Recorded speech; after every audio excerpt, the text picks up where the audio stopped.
And a pleasant good evening, everybody, and welcome to Yolo High Wheelers Baseball. From Memorial Stadium in Boise, Idaho, this is Doug Greenwald. It's the final regular season road game for the Yolo High Wheelers as they visit the Boise Hawks. And so far, Yolo has won 4 out of the first 5 in this series. And you go back to the time the two teams met last week in Davis, Yolo won 5 out of 6. So Yolo is 9-2 this year against Boise, and a 3-game lead for that last playoff spot, that second-place playoff spot. The High Wheelers have that, a 3-game lead over Boise with 7 games left for each team in the regular season. So tonight we get together from Idaho, the capital of Idaho, and for Yolo it'll be the right-hander Brendan Knoll who gets the baseball. 1 win, 3 losses as a High Wheeler and an ERA of 3.15. This will be his 8th start for Yolo, and all of his games with the High Wheelers have been as a starter. Meanwhile, for Boise, a man who beat Knoll back on Tuesday, right-hander Isaac Mendez is the starter. 6 wins, 1 loss, and a 2.05 earned run average. Before we get to the starting lineups, we're going to send it down to the field for the playing of the national anthem.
To Boise Hawks baseball on Flow Sports. As the calendar turns to September, we hope you are enjoying your Labor Day weekend. All right, the national anthem here tonight from Boise, Idaho. Again, as we get set for action here this evening, the Yolo High Wheelers and the Boise Hawks.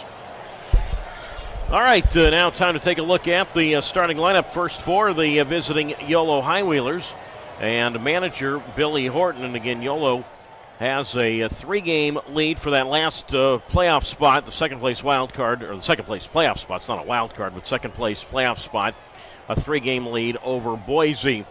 Yolo coming in overall at 49-38 and 26-15 in the second half. Leading off for Yolo and playing center field is Braylon Skinner. Hitting second and at shortstop, Rayland Marine. Braden Blackford bats third and plays third. In the cleanup spot, that's the first baseman in Jose Gonzalez. Batting fifth, the designated hitter, Bobby Leday. Tanner Smith hits sixth, he's in right field. David Glancy, he plays in left field and bats seventh. In the eighth spot is the second baseman, Kirkland Banks. And rounding out the lineup and doing the catching is Angel Mendoza. On the mound for Yolo, the right-hander, Brendan Knoll. Again for the High Wheelers and a manager, Billy Horton. It's Skinner, Marine, and Blackford, Gonzalez, Leday, and Smith, Glancy, Banks, Mendoza, and the right-hander, Knoll, on the mound.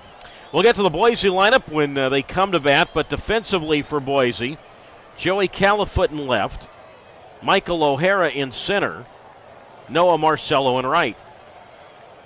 The third baseman is Troy Viola, Trevor Minder at short, Tyler Jorgensen at second, and Micah Yonamine at first. Nick Klimp does the catching, and Isaac Mendez on the mound as he kicks and delivers, and tonight's first pitch is outside ball one to Braylon Skinner. 1 ball and no strikes to count, and we are underway at 7:09 in the Mountain Time Zone. So 1 ball and no strikes, and the pitch, and Skinner takes, and that's a strike on the inside corner. And the count is a 1 ball and 1 strike on the first night of September, and it feels like the middle of July, still 94 degrees. First pitch from Boise. 1-1 on the way to Skinner, who had 4 hits last night, and he takes a strike on the inside corner. And the count is a 1 ball and 2 strikes to Yolo's first batter, and Skinner.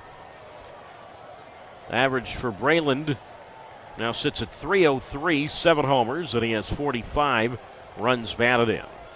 Mendez from the belt, even with nobody on, the 1-2 pitch. Bloop towards center field, and that is going to be caught by the center fielder O'Hara. So ball hung up there for a while. O'Hara came hustling in and made the play, and Skinner is out. So 1 down,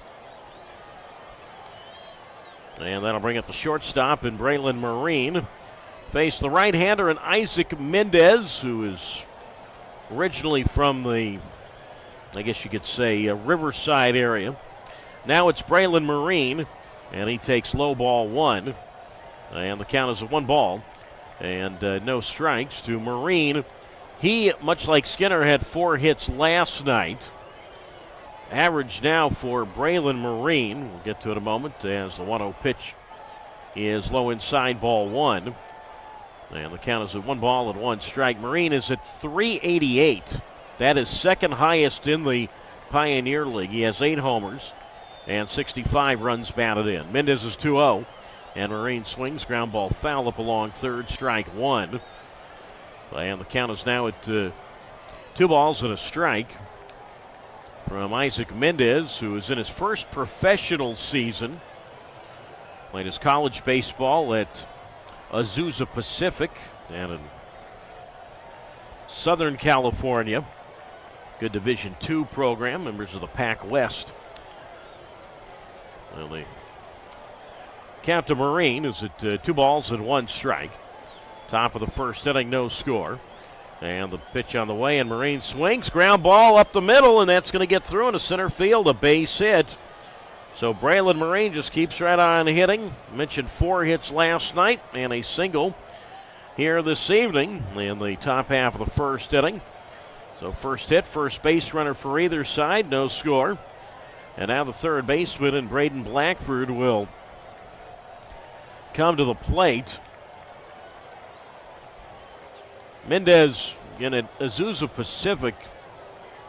When you include the pandemic year, he pitched there for 5 seasons for the Cougars.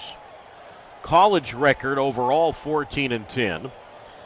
And he's really kept that going into his first pro year, joined the Hawks midway through this season. And again, pitched very well against Yolo in the first game of this series. That was this past Tuesday. 6 2/3 shutout innings. Struck out 8, gave up 4 hits, 2 walks, and he's been the only winning pitcher for Boise in this series. So now it's Blackford, and Braden swings, and he rips this ball in the center of base hit. He almost took the head of Mendez with that ball. Fortunately for Isaac, got out of the way.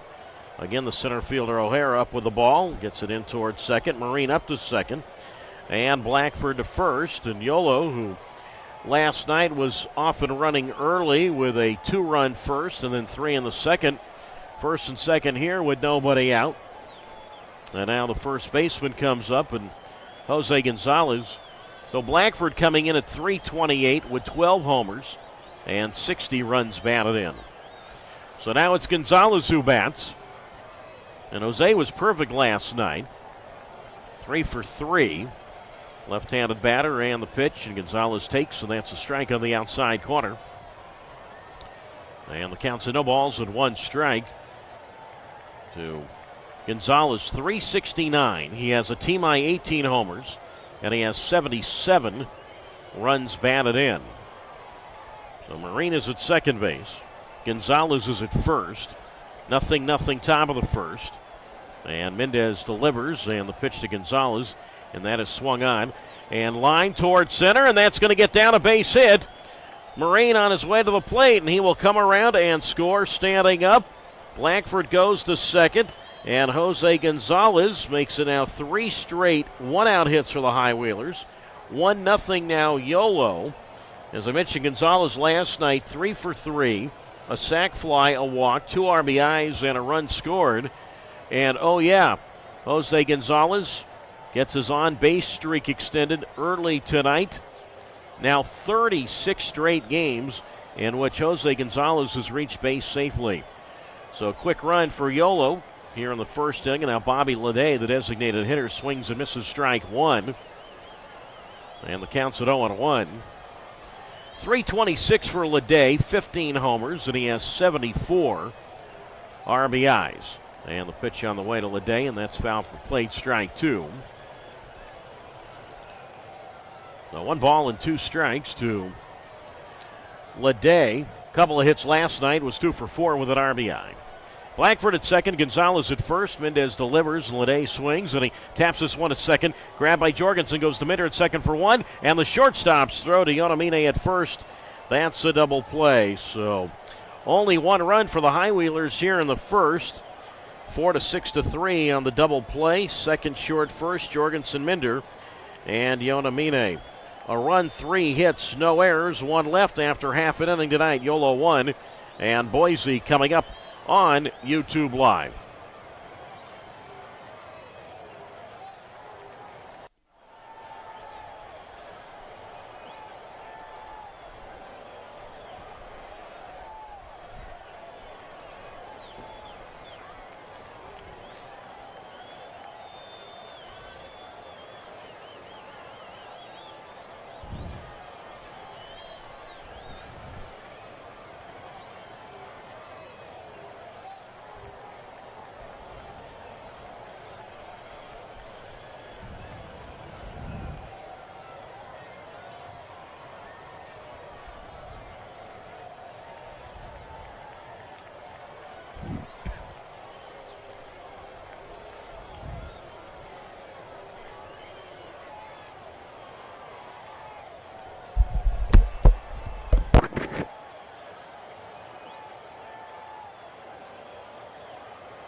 After half an inning, Yolo 1, and Boise coming to bat to face the right-hander and Brendan Knoll, the pride of Casson, Minnesota.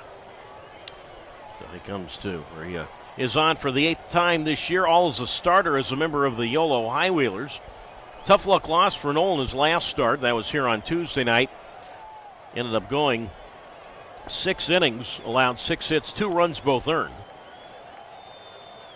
A walk and 5 strikeouts, the 2-0 Boise win. It's been the only Boise win in this series. Michael O'Hara leads it off with the first pitch low and in, 1-0. The Boise lineup under manager Gary Van Tol. Again, the Hawks come in at 48-41 overall and 23-18 in the second half. As they pitch to O'Hara low and in for a ball. 2 balls, no strikes. Michael O'Hara leads it off in center field. Micah Yonamine hits second at first base. The third baseman is Troy Viola, and he bats third. Nick Olch is the cleanup batter, the designated hitter. As O'Hara swings and he chops this ball to second, 2 is right. Banks plays the big bounce, and he'll throw to Gonzalez at first. And O'Hara is retired. 1 away here in the first inning. 1-0 Yolo. So after Nick Holtz, the cleanup batter, again, he's the DH. Nick Klemp hits 5th. He does the catching. Joey Califoot plays left field and hits 6th. Trevor Minders, the shortstop, batting 7th. The right fielder, Noah Marcello, is slotted 8th, and Tyler Jorgensen rounds out the lineup at second base, batting 9th with Isaac Mendez on the hill. So now it's Yonamine who looks at a strike from Knoll on the inside corner, 1-1. So again for Boise and manager Gary Van Tol, it's O'Hara, Yonamine, and Viola. Olch, Klemp, and Califoot. Minder, Marcello, Jorgensen, and the righty Mendez on the hill. Next pitch to Yonamine, swing and a miss, strike 2. No balls and 2 strikes. I was going to mention that in that top of the first inning, Yolo scored that run as the 0-2 here, and that's reached for, and a defensive 2-strike swing, foul to the backstop. Count holds it 0-2. That Mendez, again, and I know I touched on this briefly, but I didn't really follow up. Mendez, 6 2/3 shutout innings here on Tuesday, but yet it took Yolo just 4 batters into the game tonight to score against him. The 0-2 pitch, and a swing and a miss. Slider well out of the zone, strike 3, and Yonamine is down on strikes, so quickly 2 out. Yonamine coming into the night, 337, 23 homers, and a team-high 94 runs batted in. And I mentioned O'Hara, who already made it out leading off tonight for Boise. He enters tonight 274 with 2 homers and 23 RBIs. All right, caught you up on that. 1-0 Yolo, and now it's Troy Viola, who homered last night, counting for the only Boise run, and he looks inside, ball 1. 1 ball, no strikes. 348, team high in average for Viola. Also a team high in homers with 26. 89 runs batted in. The pitch to Viola is outside for a ball from Knoll. 1 ball and 1 strike the count from Brendan Knoll, who joined the High Wheelers right around mid-July, acquired from the Schaumburg Boomers in the MLB Partner League, the Frontier League. And Knoll mentioned good ERA coming into tonight at 3.15. Just the High Wheelers really haven't scored a lot for him. 1-0 Yolo. And the pitch on the way to Viola. Swing, ground ball through the hole between short and third, and that's going to get through for a base hit. So Viola has the first hit for Boise tonight. He's also the first Hawks base runner. So he is at first with 2 out. 1-0 Yolo, bottom of the first. And now it's Nick Olch who will come to the plate to face Brendan Knoll, who is 25 years old, 6 feet, 215 pounds. Again, mentioning he's from Casson, Minnesota. That's down on the southeast part of the state, not far from Rochester. That's, of course, Rochester, Minnesota.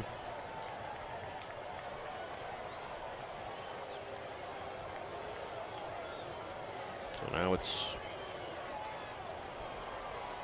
Olch who bats. So Viola at first base and the pitch, and Olch looks at a strike on the inside corner. No balls and a strike. Umpires for tonight's game, Brandon Hastings, he calls balls and strikes. The crew chief is Cody Kernut. He's the first base umpire. Elliot Sparks is the umpire at third. As Olch takes in the dirt, ball 1. And the count is at 1 ball and 1 strike to Olch. Again, just acquired from Ogden a few days ago. Olch 1 for 4 last night. And so far, 1 for his first 7 as a member of the Hawks. As the pitch here, and that's foul to the plate, strike 2. And the count is at 1 ball and 2 strikes to Nick Olch from Brendan Knoll. I mentioned the High Wheelers just really haven't scored a lot for Knoll, even though he has pitched well. His numbers are indicative. You know, the way he's pitched, his numbers, 3.15. It just, they haven't had a lot of run support. Olch wide open stance left side, the pitch, swing, and a tapper toward short. That's charged by Marine, and he throws to first. Good pick there by the first baseman, Gonzalez. Nice play there Not a great throw from Marine. It was in the dirt, but Gonzalez picks it out, and Olch is out to end the first inning. One hit, one left for Boise after one. 1-0 Yolo leading Boise on YouTube Live.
Moving along to the visitors' half of the second inning, it is Yolo 1 and Boise 0. Doug Greenwald with you on YouTube Live. Again, we are back home. 6 more regular season games in 2024 for the Highwheelers, and it should be a fun final homestand, at least of the regular season.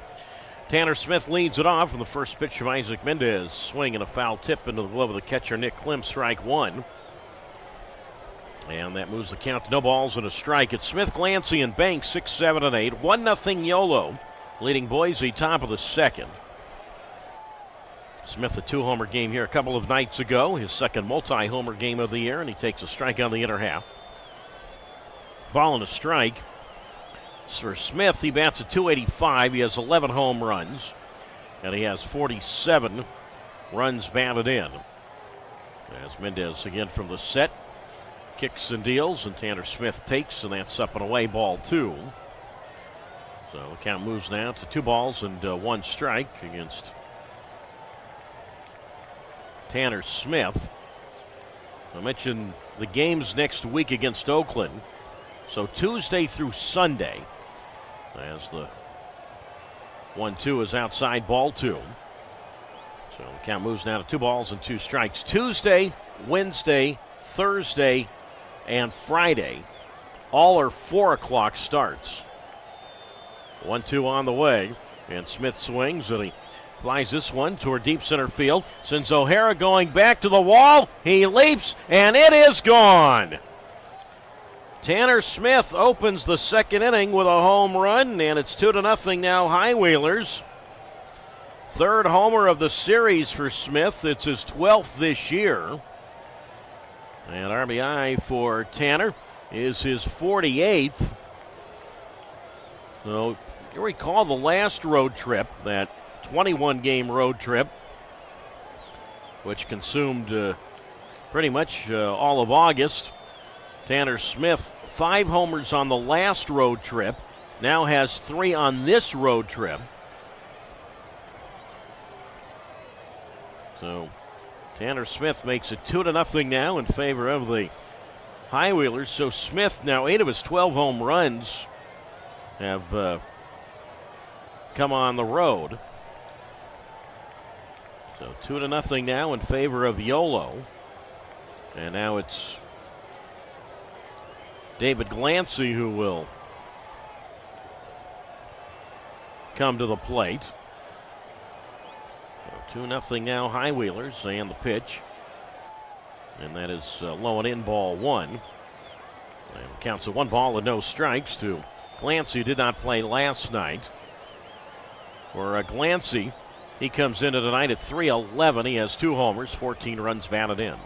The 1-0 on the way, and that runs inside, and that hit him. Got him just below the left shoulder. Shoulder exposed to the pitcher for a right-handed batter. So Glancy will go to first. So Mendez not off to a good start in this second inning. He's allowed a homer, now a hit by pitch. And now it's Kirkland Banks who will come to the plate. And the first pitch to Kirkland is low inside, ball one. And the count is a 1 ball and no strikes to Banks. As Mendez ready to go, delivers, and Banks drops a bunt out in front of the mound. Mendez quickly off the up with the ball. He has 1 play. That's the first baseman, Yonamine. And Banks is out, but Glancy goes to second. Nice job by Kirkland. 1-3 on the sacrifice bunt. 2-0 Yolo, top of the second. So Banks entering play tonight at .272 with 7 homers and 38 runs batted in. So he is the first out here in the inning. We're here in the top of the second inning. And now it's Angel Mendoza's turn, the number 9 batter. Angel comes up at .169, 3 homers, 21 runs batted in. And Mendez deals, and Mendoza a big swing and a foul to the screen, strike 1. And the count moves to no balls and 1 strike.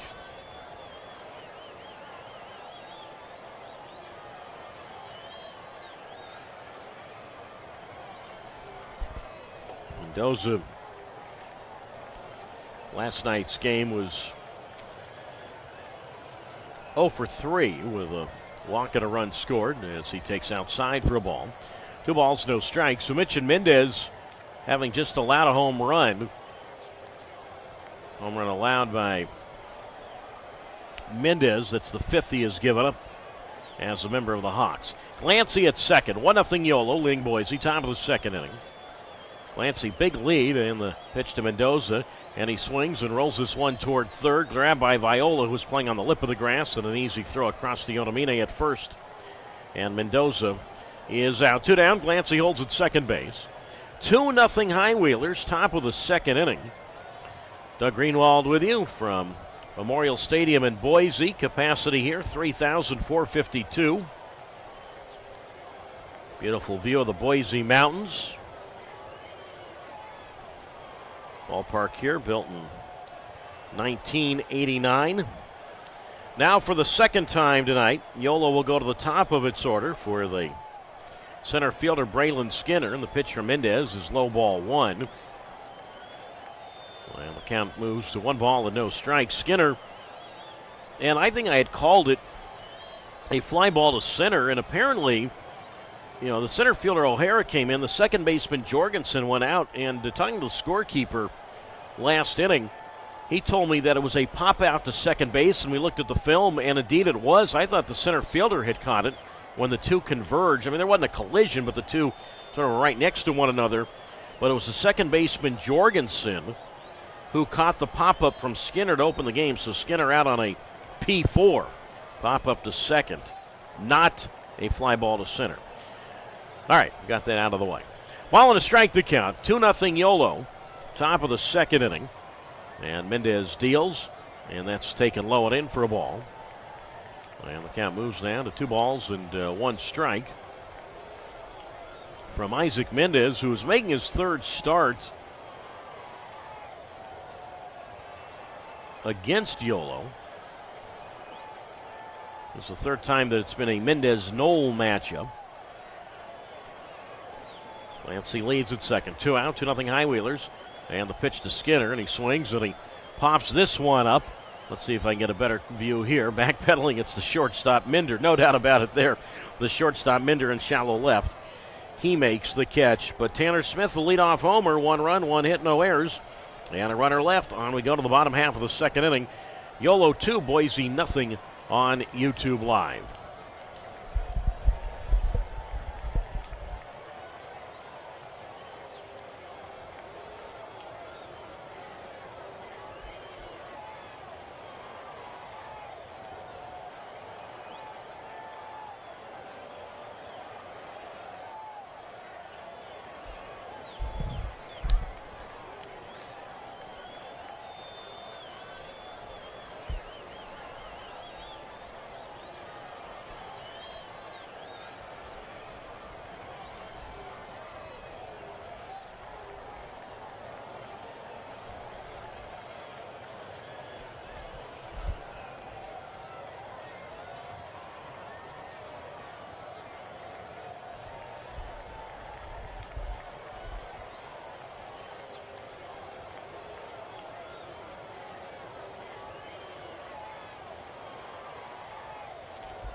We go to the bottom half of inning number 2 tonight. Yolo 2 and Boise nothing. Doug Greenwald with you on YouTube Live.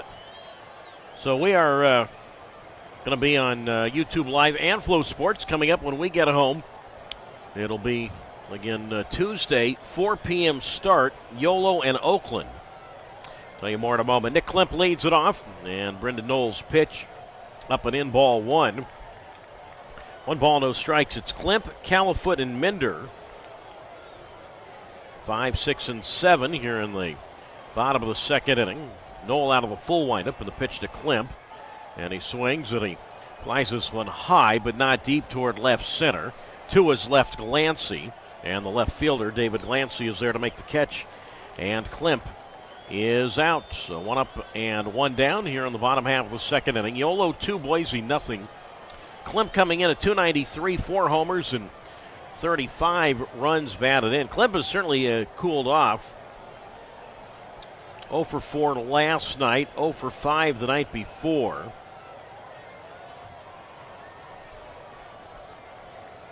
And now here is Joey Califoot, who will come to the plate.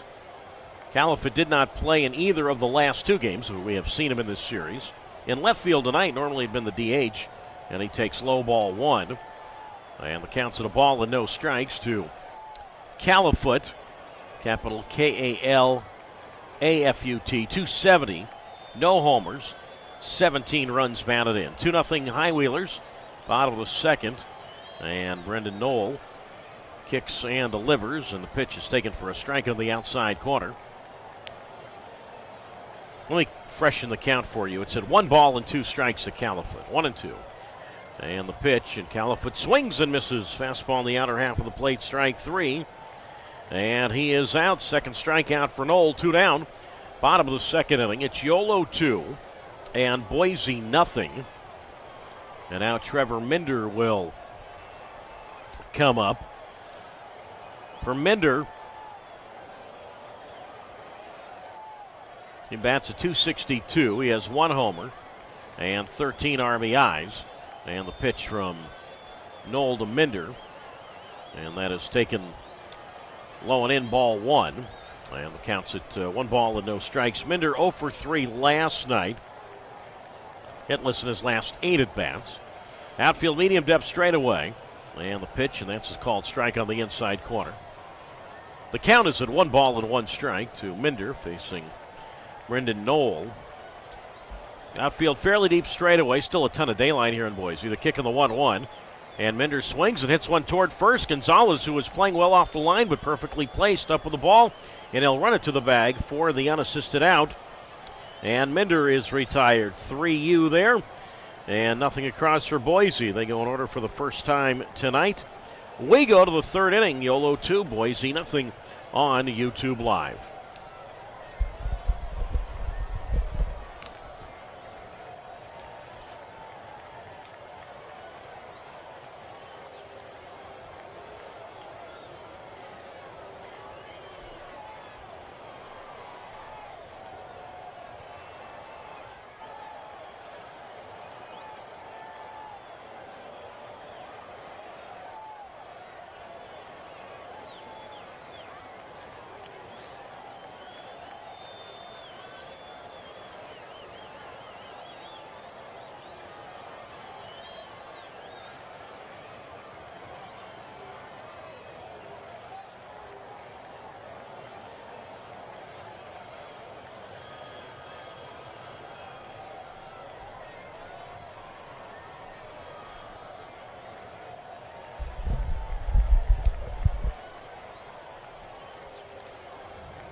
On we go to the top of the third inning tonight. It is Yolo 2 and Boise nothing. Doug Greenwald with you on YouTube Live.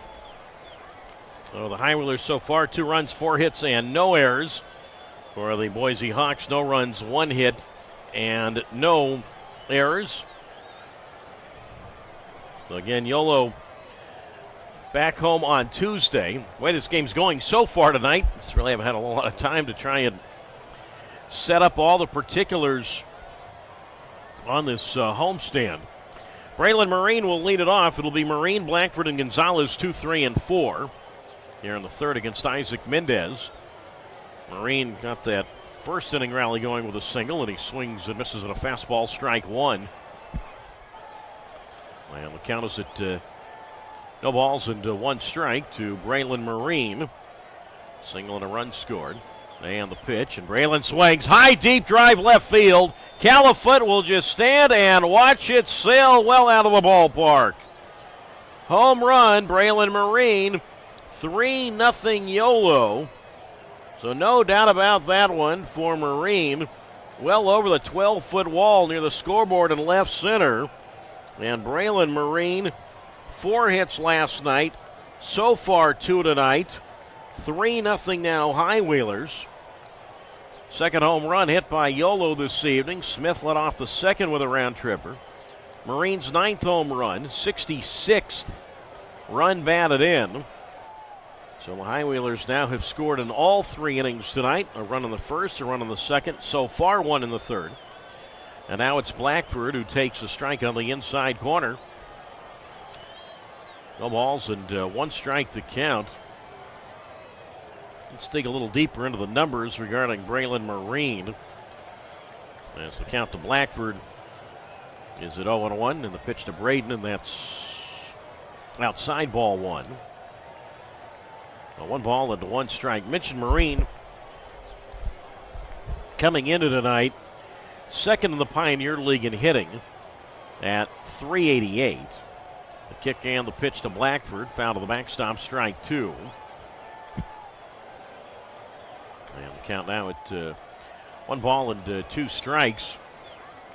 By the way, I mentioned Marine being second in the league in hitting, entering play. The league leader in hitting is Missoula's Mike Rosario at .394. As Blackford fouls this one at the plate, strike 2.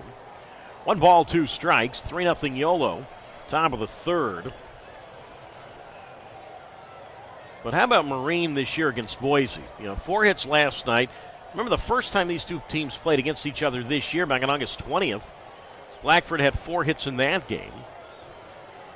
1 ball, 2 strikes. Mendez from the set deals, and Braden Blackford swings, and he drives this one toward left center field.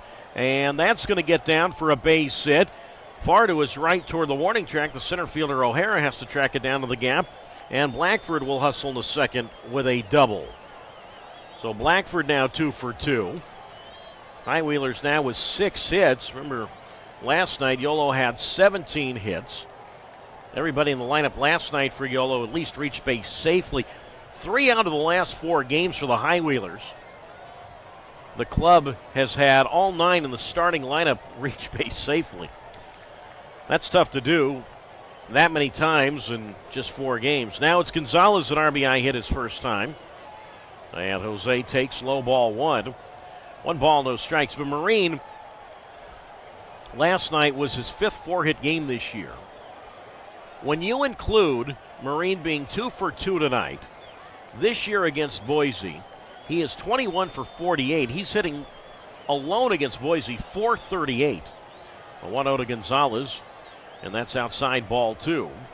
2 balls, no strikes. Now, mentioned Marine coming into the night, second in the league in hitting.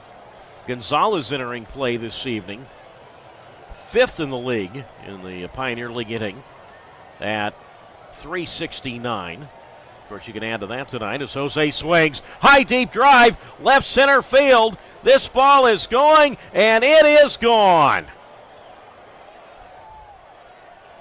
And it is now 5-0 Yolo in the top half of the third inning. Gonzalez right on cue goes deep for his team-high 19th home run. Jose adds to his team-high in RBIs, now up to 79. Third homer for the Highwheelers tonight, second in this inning. So Smith goes deep in the second. Now Marine and Gonzalez do the same here in the third. So 5-0 now Yolo. Still nobody out.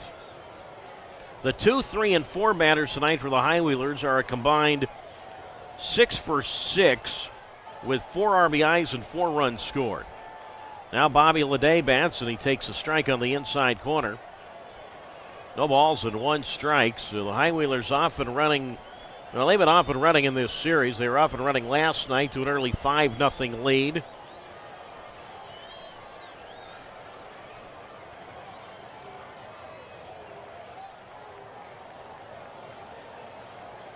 And so far tonight, 5-0 in favor of Yolo. And again, able to get to Mendez. They were unable to get to him, mentioned on Tuesday night. And then the game Mendez pitched against Yolo in Davis.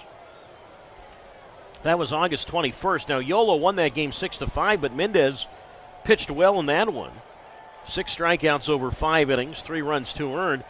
So Mendez coming into tonight against Yolo over the last 2 starts, 15 strikeouts. But tonight, 15 strikeouts with only 3 runs allowed in a total of 11 2/3 innings. Well, that's certainly been offset tonight with Yolo 5 runs already this evening. We're only in the 3rd. 5-0 High Wheelers.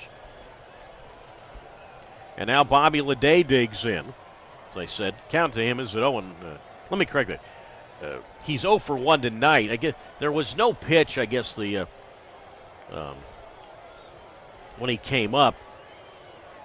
And Travis Blackley, as I said, the pitching coach, came out to talk to him.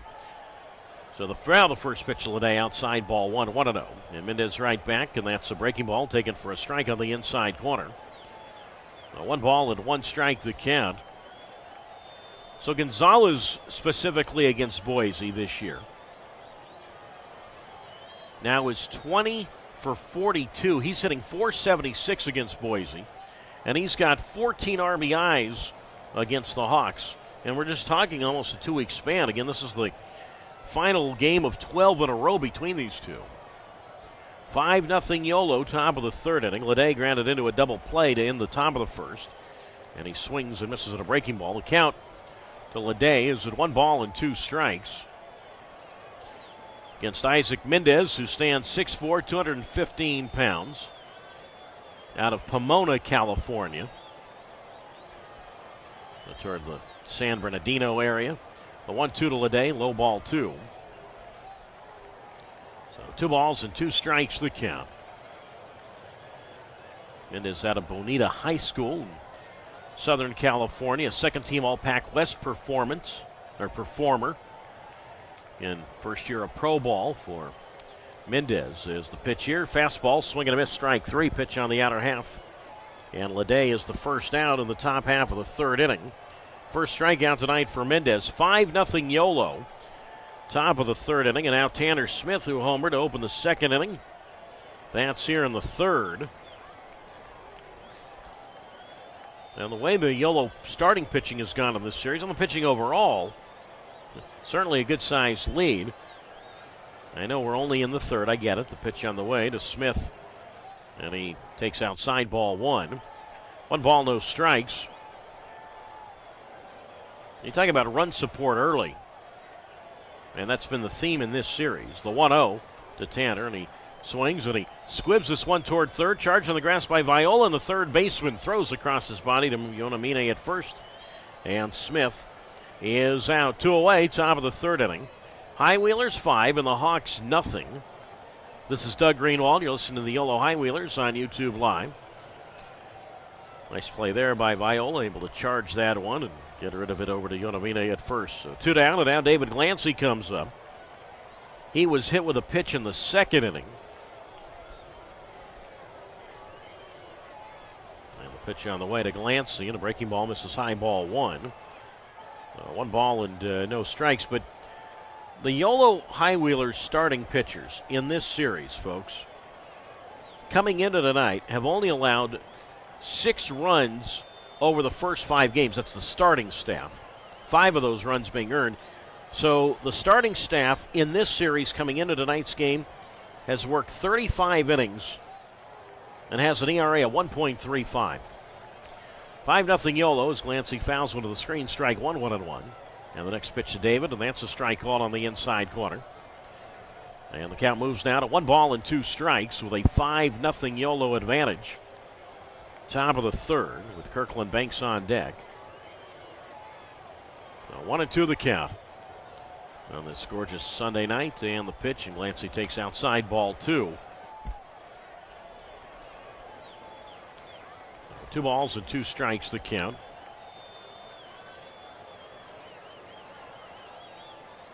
So the St. John's alum as the pitch, and Glancy takes outside, 2-2. St. John's, his 4 undergraduate years in college, and then went to Notre Dame for his graduate season this past spring. Yolo 5, Boise nothing. Visitors have the third. Glancy bends those knees as he rests the bat about above his right shoulder, and the pitch, big swing and a miss to the breaking ball, foul tipped into the glove of the catcher, Klim, strike 3. And Glancy is out, but the first 3 hitters doing the damage in the third. Marina homer, Blackford a double, Gonzalez a 2-run homer. So 3 runs, 3 hits, no errors, nobody left. After 2.5 innings from Boise, it is 5-0 Yolo leading Boise on YouTube Live.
Starting the bottom of the third inning, Yolo 5, Boise nothing.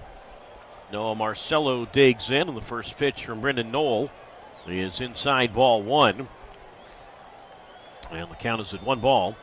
And no strikes to Marcello, who will be followed by Tyler Jorgensen, and the top of the order for the center fielder O'Hara. Big swing here, Tapper out in front of the mound. Knoll comes up with it, and he throws the ball way over the head of the first baseman Gonzalez. Ball goes down the right field side. Marcello with good speed will stop at second base. And he opens the bottom of the third on a 2-base throwing error by the pitcher, Brendan Knoll.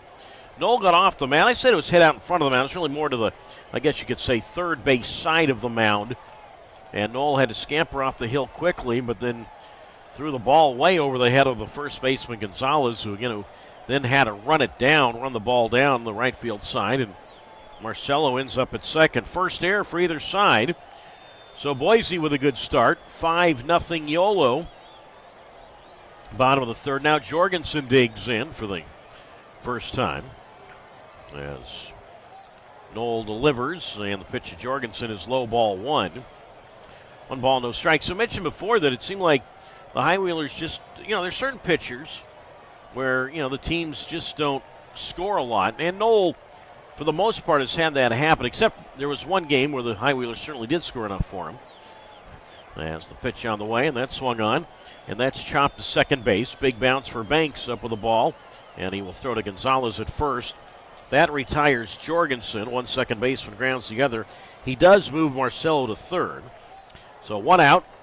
And now for the second time tonight, Boise will go to the top of its order for the center fielder, Michael O'Hara. He grounded to first base to open the bottom of the first. The lone exception was that 19-10 Yolo win. Yes, Knoll got the win. Worked 5 innings in that August 15th game at Grand Junction. So now O'Hara bats. And the pitch on the way, and that's low and in, ball 1. 1 ball, no strikes. But you look at the other games where Knoll has pitched for Yolo. His first game, July 20th at home against Oakland, 6 shutout innings. That ended in a knockout round decision won by Oakland. Swing here and a ground ball toward third. Coming home is Blackford, and his throw to the plate is not in time. Sliding in safely is Marcello, and it's now 5-1 Yolo. O'Hara chopped that ball toward third. Blackford came home, and the throw just was, you know what, it was not handled anyway by Mendoza. Obviously, it's a tag play there with the only runner being at third base. But everybody is safe, and it is now 5-1 in favor of Yolo. And we'll give you the ruling of that in a moment. Now it's Yonamine. 5-1 High Wheelers, bottom of the third. He takes high ball 1, 1-0. Mendoza did not catch that ball, and the scorekeeper thought it was a catchable ball. It'll be ruled a fielder's choice. Error on the catcher Mendoza, give an assist to the third baseman Blackford. There is no RBI as Yonamine looks inside, 1-1. So fielder's choice, E2, assist to the third baseman Blackford. So a couple of errors have allowed Boise to get on the board now. 5-1 Yolo, bottom of the third, as Yonamine looks at a strike on the inside corner. So the count is at 2 balls and 1 strike. But the game July 20th, as I said, that was won by Oakland in a knockout round. The kick and the pitch, and Yonamine, high ball foul right side, strike 2. 1 ball, 2 strikes. July 26th, the High Wheelers were shut out at Oakland. August 2nd in Rocky Mountain. And then August 8th in Northern Colorado, the High Wheelers in each of those games only scored a couple of runs. But tonight, a 5-1 lead here in the bottom of the third. And the pitch to Yonamine. And that is slapped on the ground through the hole between first and second. Right field, base hit. O'Hara up to second, and Yonamine a single to right. As the right fielder Smith up with the ball, gets it in towards second. And now some cooking, and here is Viola, very capable of making this a 1-run game.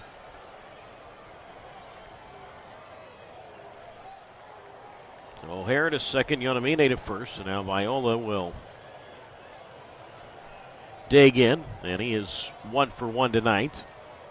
So Yonamine hit number 128 for him this year. That's 4th most in the league. Mike Rosario, in the league leader in hitting at 394 entering play, has the most hits in the league at 134. Now Viola, and he makes a big swing and a foul to plate, strike 1. And the count is a no balls and 1 strike. But anyway, that was the deal on Knoll. You know, through his first 4 starts with Yolo, the team only scored 5 times. And then that 19-run output on August 15th out in the Western Slope, as they call it, in Colorado, out in Grand Junction.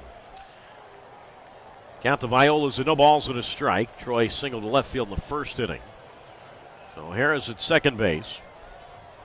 Yonamine's at first. And now Knoll turning, steps off the rubber.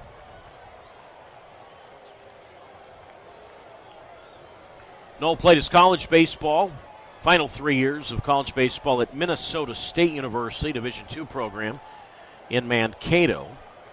A 1-1 to Viola, big swing and a foul to the backstop, strike 2. 1 ball, 2 strikes. 5-1 Yolo leading Boise, 2 on, 1 out.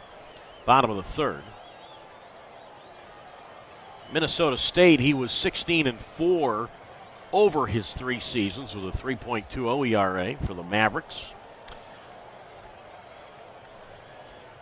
O'Hara's at second, Yonamine's at first. Ball and a strike to count. 5-1 High Wheelers, the pitch, and Viola hits one foul up along third, strike 2. 1 ball, 2 strikes. And then prior to Minnesota State, Knoll play Division III baseball at a small school in the Minneapolis area called Century College. Knoll did not play last year as pitch on the way to Yolo, and that's popped up down the left field side, and out goes the shortstop. Braylon Marine reaches above his black cap to make the catch in fair territory, 2 out. So Viola pops to the shortstop, Marine. 5-1 Yolo, bottom of the third, so that keeps O'Hara at second and Yonamine at first. And now the designated hitter, Nick Olch, will dig in. He grounded a shortstop in the first inning. But yeah, I mentioned Knoll didn't pitch last year and served instead as a pitching coach at Century College. Now the pitch on the way to Olch, a big swing and a miss, strike 1. And the count moves to no balls and 1 strike to Olch out of the University of Puget Sound, Division III program. Olch and grew up in,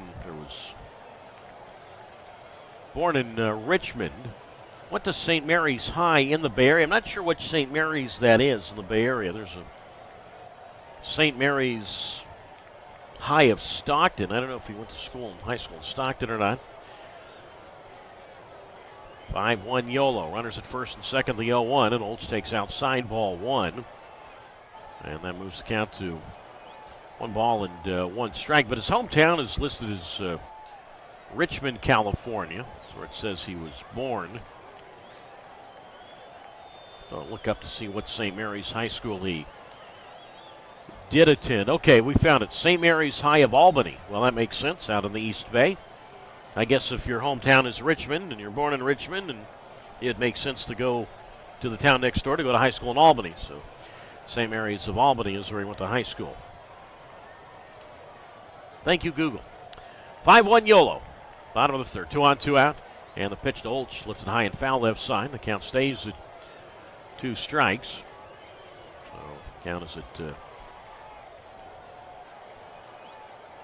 1 ball and 2 strikes the count. So O'Hara's at second. Yonamine's at first. And Knoll kicks and the pitch. Breaking ball. Swing and a miss. Strike 3. Pitch down and in. And Olch is out. Third strikeout for Knoll. So the 2 errors and the 1 hit only allow the 1 run. So 1 run, 1 hit, 2 errors, and 2 left. After 3 from Boise, it's Yolo 3 and Boise 1 on YouTube Live.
Kirkland Banks leads off the 4th inning for the High Wheelers, 5-1 Yolo, leading Boise. And Isaac Mendez first pitch to Banks, and Kirkland looks at a strike on the outside corner.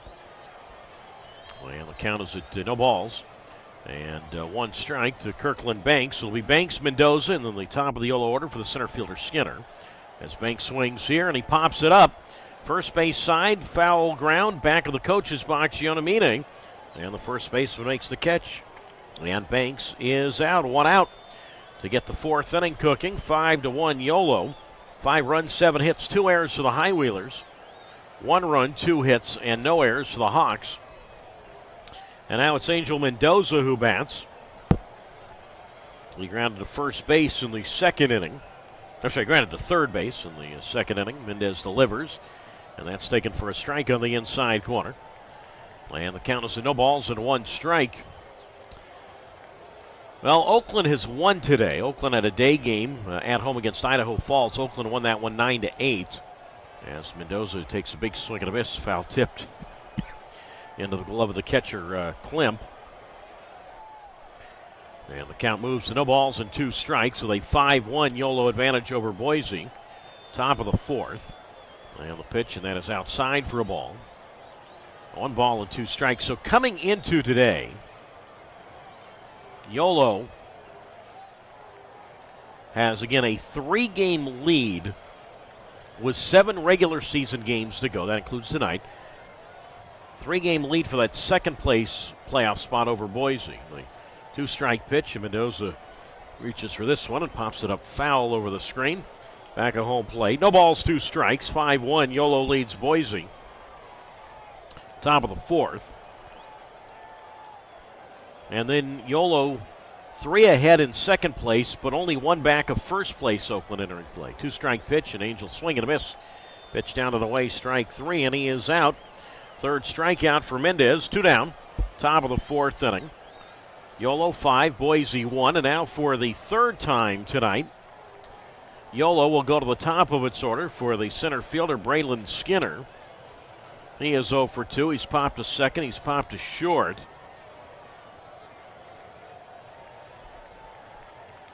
And I know we still got a long way to go on this one, folks. Believe me. But after tonight, Yolo will either be 2 up or 4 up. As a pitch on the way to Skinner as a strike called on the outside corner, 0-1. I know that, and I say 4 up or 2 up, that's for the second place spot over Boise. No balls and a strike. Skinner in hitless in 2 tries, and Braylon takes, and that is outside for a ball. From Mendez, 1 ball, 1 strike with Braylon Marine on deck. I know that Yolo manager Billy Horton does not want to talk about playoffs. The 1-1, and that hits the dirt low, ball 2. 2 balls, 1 strike.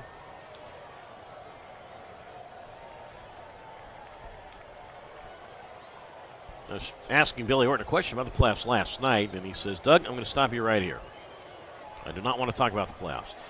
Pitch on the way, fell to the screen, strike 2, 2-2. I get it. I totally get it. I mean, you know, and Billy's like, you know, look, any other manager is going to tell you the same thing. Hey, you know what? Let's win today. Let's worry about today's game first. So I should scratch things from the record. 2 balls, 2 strikes. The kick and the pitch, and that swung on, and that's lifted toward shallow left field, and out goes the shortstop Minder to reach up and make the catch with his back toward home plate. Nice play there by the shortstop and Minder. And 3 times tonight, Skinner has popped to a middle infielder. He's popped to second, and now he's popped to short twice. And the Highwheelers go in order for the first time tonight. We go to the bottom half of the fourth inning. Yolo 5, Boise 1 on YouTube Live.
Moving on to the bottom half of the fourth inning, the High Wheelers up 5-1 over the Hawks.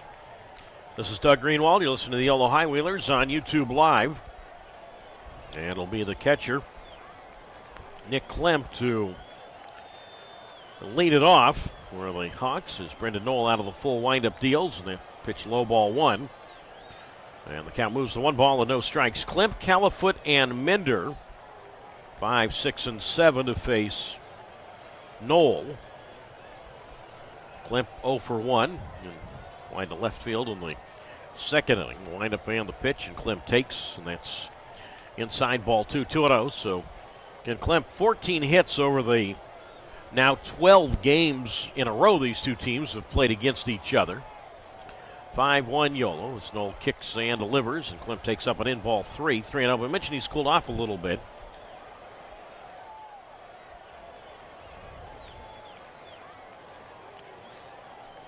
Hitless in his last 13 at-bats. The count at 3-0, and the pitch, and Klemp takes, and that's right down the middle for a strike. So 3 balls and 1 strike. 0 for his last 13 and 1 for his last 15 is Klemp, and who has started every game of these 12, the 3-0, or 3-1 I should say, foul to the right side, strike 2. So 3 balls and 2 strikes. And we talked about this last night, is that the Hawks with only really have one, I guess you could say, regular catcher, and that's Klemp. 3 balls, 2 strikes. The kick and the payoff, and Klemp swings, and he rolls this one toward short to his left Marine up with the baseball, and he will throw to Gonzalez at first, and Klemp is out. 1 up and 1 down. We're in the bottom of the fourth inning. Yolo 5 and Boise 1, and now it's Joey Califoot who will come to the plate. We've only seen one other Boise catcher, and that was Carter Sanford back on August 22nd, and Sanford again didn't start that game. He came on to the 6th inning, so Klemp has caught just about every inning. Swing, ground ball to shortstop here. Marine has it on the dirt, and an easy throw across to Gonzalez at first, and Califoot is retired. So quickly 2 down, bottom of the fourth inning. It's Yolo 5 and Boise 1. And now it is the shortstop, Trevor Minder, who comes up. So let's say the first 11 games. So we haven't had, of course, we don't go extra innings anyway in this league. So let's say, close to over 90 innings between these two teams this year. And Klemp has caught just about all of them, all for maybe 2 or 3 innings.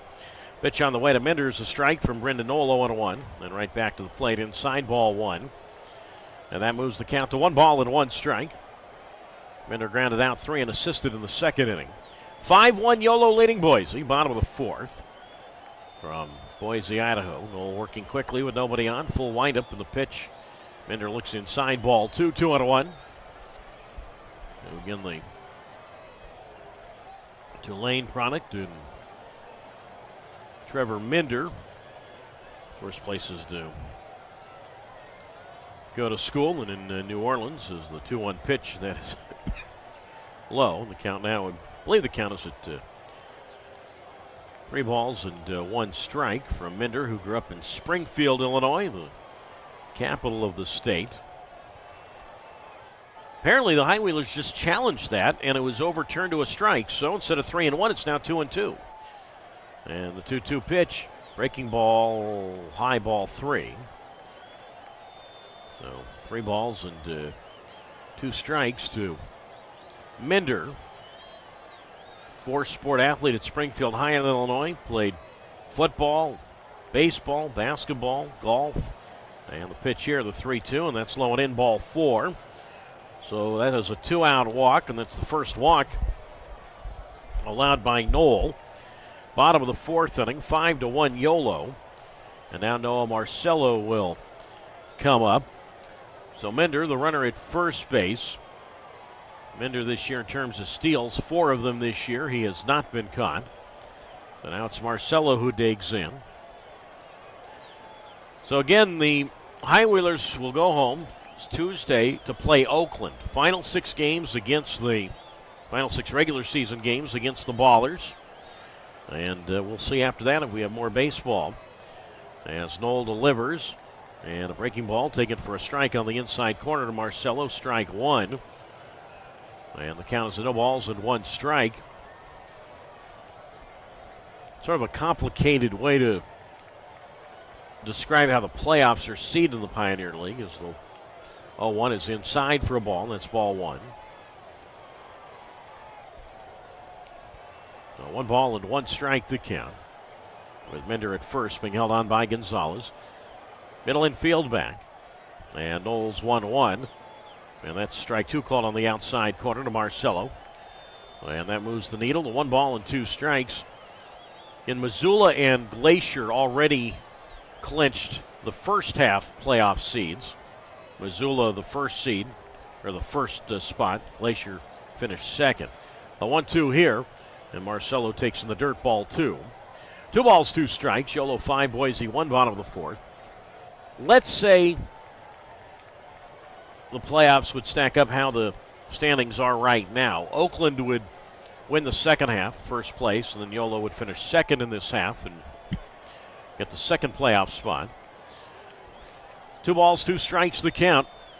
And Marcelo swings, and he lines this ball towards second, and it's caught by Kirkland Banks. So soft liner towards second, and Banks to his left made the catch, and that ends the 4th inning. So a looper there, caught by, or a soft liner there, caught by the second baseman in Kirkland Banks. No runs, no hits, no errors. 1 man stranded. We go to the 5th. 5-1, Yolo leading Boise on YouTube Live.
Moving along to the top half of the fifth inning. They had a 5-1 Yolo lead over Boise.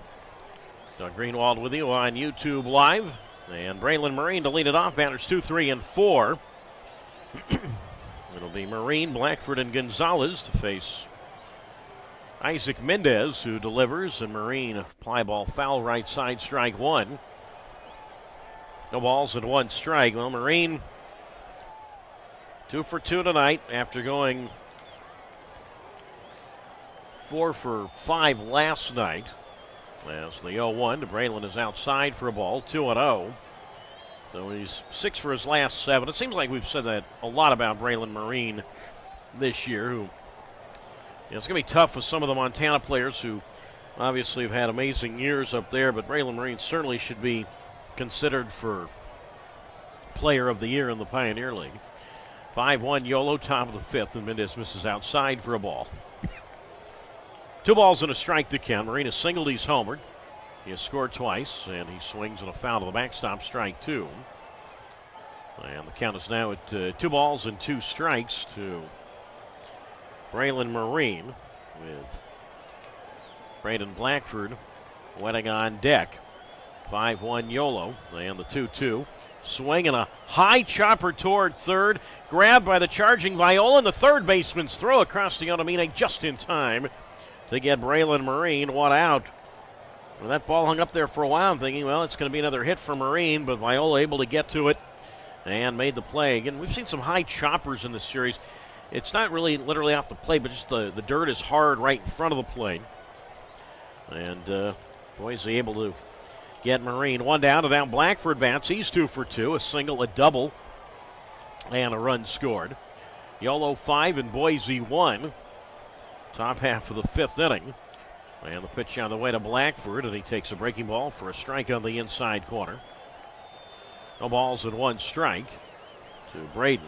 Part of that 3-run third with a double, and scored on the Gonzalez homer. And the 1-0 here, breaking ball, strike 1 called on the outside corner. 1 ball, 1 strike to Blackford. Holds the bat well above his black helmet, and the pitch.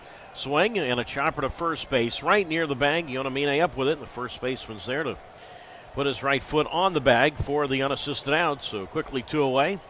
Top of the fifth inning with a 5-1 Yolo lead. And now Jose Gonzalez comes up for the third time. Well, he's 2 for 2. RBI single to first. 2-run homer in the third. I think I had shortchanged Jose on an RBI. I forgot about that first inning run-producing single. As the pitch to Jose, low ball 1. And the count's at 1-0. So Gonzalez has 3 RBIs tonight, so that gives him 80 to lead the High Whalers. He and Bobby Leday over the last couple of weeks pretty much been going back and forth among or between the two for the team lead in RBIs. The 1-0 to Gonzalez, and he takes a strike on the outside corner. And the count's at 1 ball and 1 strike. Gonzalez, by the way, the home run in the third inning, second home run of this series, as he takes low and in, ball 2. So the count moves now to 2 balls and 1 strike to Gonzalez. Again, 36 straight games now in which he has reached base safely. Last time he didn't reach base safely, July 20th. And obviously when Gonzalez doesn't play, which is rare, he gets a day off, but obviously that doesn't go against him if he's not in the lineup.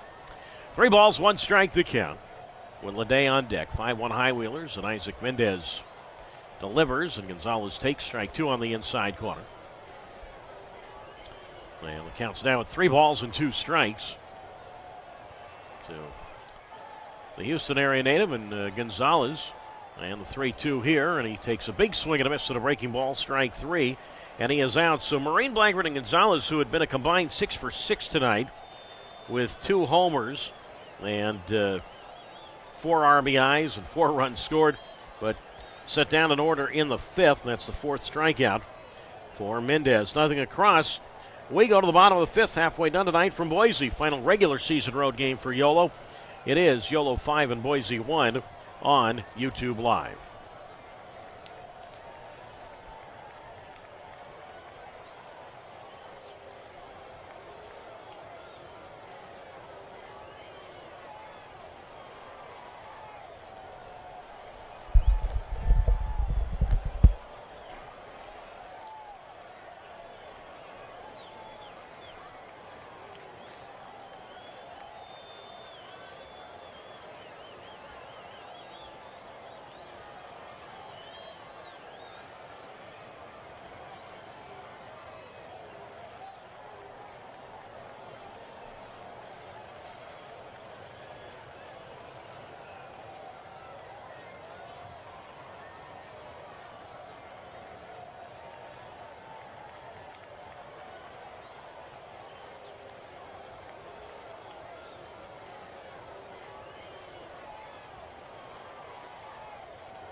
Halfway done as we go to the bottom of the fifth tonight. Yolo 5 and Boise 1. Mentioned Yolo in the colossal series that the Highwheelers have coming up against Oakland starting on Tuesday. Boise, regardless of what happens tonight, is still going to be alive for a playoff spot. First pitch on the way to Tyler Jorgensen, commencing the bottom of the fifth, taking outside ball one from Brendan Knoll. 1 ball, no strikes. It's Jorgensen. And then the top of the Boise order for the center fielder O'Hara and then Yonamine, 9-1-2 is the 1-0 pitch. And that is low ball 2. And the count is now with 2 balls and no strikes. So after tonight, Yolo will either have a 2-game lead over Boise for second place or a 4-game lead over Boise. The 2-0, Jorgensen a late swing and a miss. Pitch down and in, strike 1. 2 balls and 1 strike. 5-1, Yolo leading Boise. Bottom of the fifth inning. There's the 2-1 on the way, outside ball 3. 3-1. And there's a whole lot of scenarios. I mean, and Boise, by the way, they finished the series. They finished the regular season at Great Falls, a team that's been nowhere near the playoffs this year. They'll wind up in the 3-1, and that's low ball 4, leadoff walk. Second base on balls issued by Knoll tonight. And now for the third time this evening, Boise will go to the top of its order for the center fielder and Michael O'Hara. Reached on a fielder's choice / error, which allowed a run to score in the third inning. But, I mean, let's say, for example, that, Boise, it's possible he could win all 6 against Great Falls, maybe take 5 of 6. And let's say Yolo takes, 5 out of 6 against Oakland. Then, I don't know if Boise could catch. Well, they would possibly catch Oakland because then Oakland would fall further behind Yolo. I don't know. It's complicated, but Boise would still be alive, but time ticking, obviously. As Knoll kicks from the belt, and the pitch to O'Hara, grounded foul up along first, strike 1.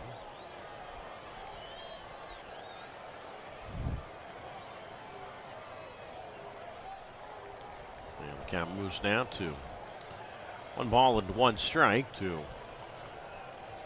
the Bay Area product, and O'Hara from Danville. The 1-1 pitch. Up and away, ball 2, 2-1. So, you look maybe as far out as 3 weeks out to go before the season ends, and you see a bunch of teams, fighting for 2 spots. In this case, it's really been 3 teams, Yolo, Oakland, and Boise fighting for 2 spots. And you think, well, it'll be fun to see how it plays out. And, Boise pretty much had been the dominant team in the Pioneer League in the second half. And Yolo and Boise hadn't seen each other at all until a couple of weeks ago. The 2-1 to O'Hara, that's low and in, ball 3. 3 balls, 1 strike. Yolo 5 and Boise 1. Bottom of the fifth inning. And here we are now after tonight with just one more regular season one more regular season week left. 5-1 Yolo leading Boise, bottom of the fifth. And, at the moment it looks like Yolo and Oakland would be the 2 teams winning the second half playoff spots. 3-1 here, and that's up and away, ball 4. And back-to-back walks by Knoll to get the bottom of the fifth inning. 5-1, the Highwheelers lead it. And a slow walk to the mound by pitching coach Jerome Williams out to settle down Knoll. We'll see if action begins in the Yolo bullpen. But now it's Yonamine who will come to the plate. And he is 1 for 2.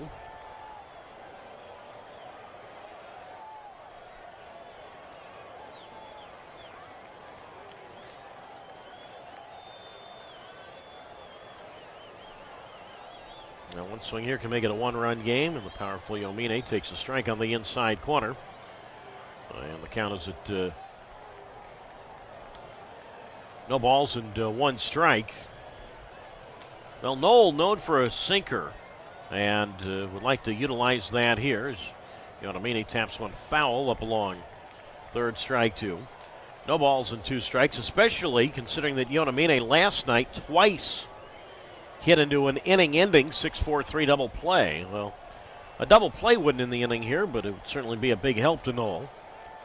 Guess you always have a chance at a triple play. No balls, 2 strikes. 5-1 Yolo. And the pitch, and Yonamine takes in the dirt, and the ball kicks behind the home plate area. Jorgensen sees that, goes to third. O'Hara seeing that, goes to second. Wild pitch. 5-1 Yolo, bottom of the 5th, but now second and third. So much for at least the forced double play.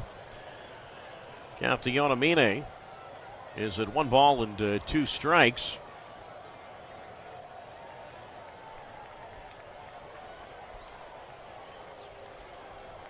And the pitch on the way, and Yonamine a big swing, and he pops this one up down the right field side, and it's going to be caught, and now the throw home, and out at the plate with a slide is Jorgensen. Well, I just said a double play, and they get it. Fly ball that was caught by Gonzalez. I didn't even say who caught the ball. The first baseman, Gonzalez, ran down the right field side into foul ground, caught the ball, whirled around, and the runner at third, Jorgensen, says, you know what? We need to get on the board, or we need to get another run here. Let me tag from third. You have the first baseman throwing the ball, and the first baseman generally aren't used to throwing the ball. And out at the plate is Jorgensen. It's a foul pop-up double play that goes 3-2.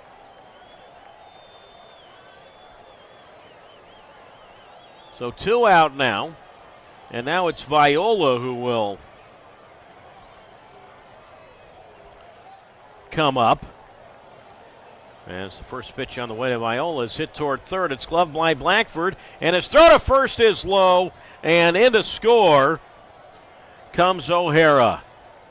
O'Hara, by the way, had tagged, and he went to third on the throw home to the plate as part of that double play. Failed to mention that. Blackford got to that ball, no problem, but his throw was in the dirt.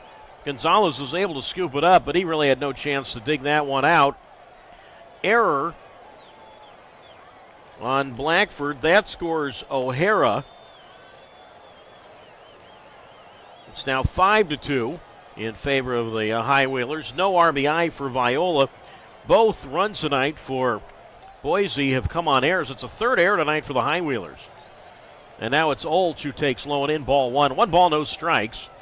5-2 Yolo, bottom of the 5th. And Knoll delivers, and Olch swings, and he flies this one toward left center field. And this ball is going to get down, and it's going to go all the way to the wall. Viola, who is off on contact, on his way to third. He's going to be waved to the plate. He will score. Olch has a double to left center field, and it's now 5-3 in favor of the High Wheelers. Now the 2-out error by Blackford has now led to 2 runs.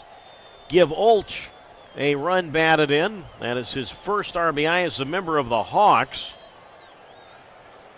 And now Nick Klemp comes up, so now things even tighter. 5-3 now, High Wheelers, and now the possible tying run comes up. And it's Nick Klemp. And he is 0 for 2 tonight. So 5-3 now, Yolo. And the first pitch to Klemp from Knoll is a strike called on the inside corner. No balls and 1 strike. We need to go over some of the scoring with you. That double play that was turned a moment ago is the pitch to Klemp at the knee, strike 2-2. Again, the pop-up double play, that foul-out double play went 3-2. The first baseman Gonzalez to the catcher Mendoza. So Yonamine popped out there. And then it was Jorgensen who was out at the plate, 3-2 on that putout. No balls, 2 strikes, 5-3 High Wheelers, and the pitch, and Klemp looks at strike 3 on the outside corner. And he is out, and that is the 4th strikeout now for Knoll. And Mitch and Viola reached on the E5. That scored O'Hara, no RBI there. Olch, the RBI double. And then Klemp just strikes out looking. So, crazy inning in which Boise creeping back into this one. Really some gift-wrapped opportunities. 2 walks and an error aiding matters despite a double play being involved. 2 runs, 1 hit. There was 1 error and a runner left. We go to the 6th. It's now Yolo 5 and Boise 3 on YouTube Live.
On we go to the top of the 6th inning. Yolo 5, Boise 3.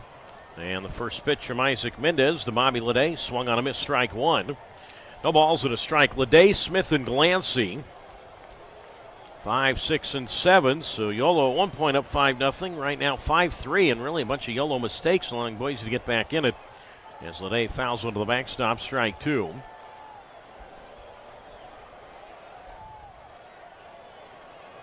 No balls and 2 strikes the count quickly to Bobby Leday, who is 0 for 2 tonight. So Yolo 5 runs, 7 hits, and 3 errors. Boise 3 runs, 3 hits, and no errors. Yolo 5, Boise 3.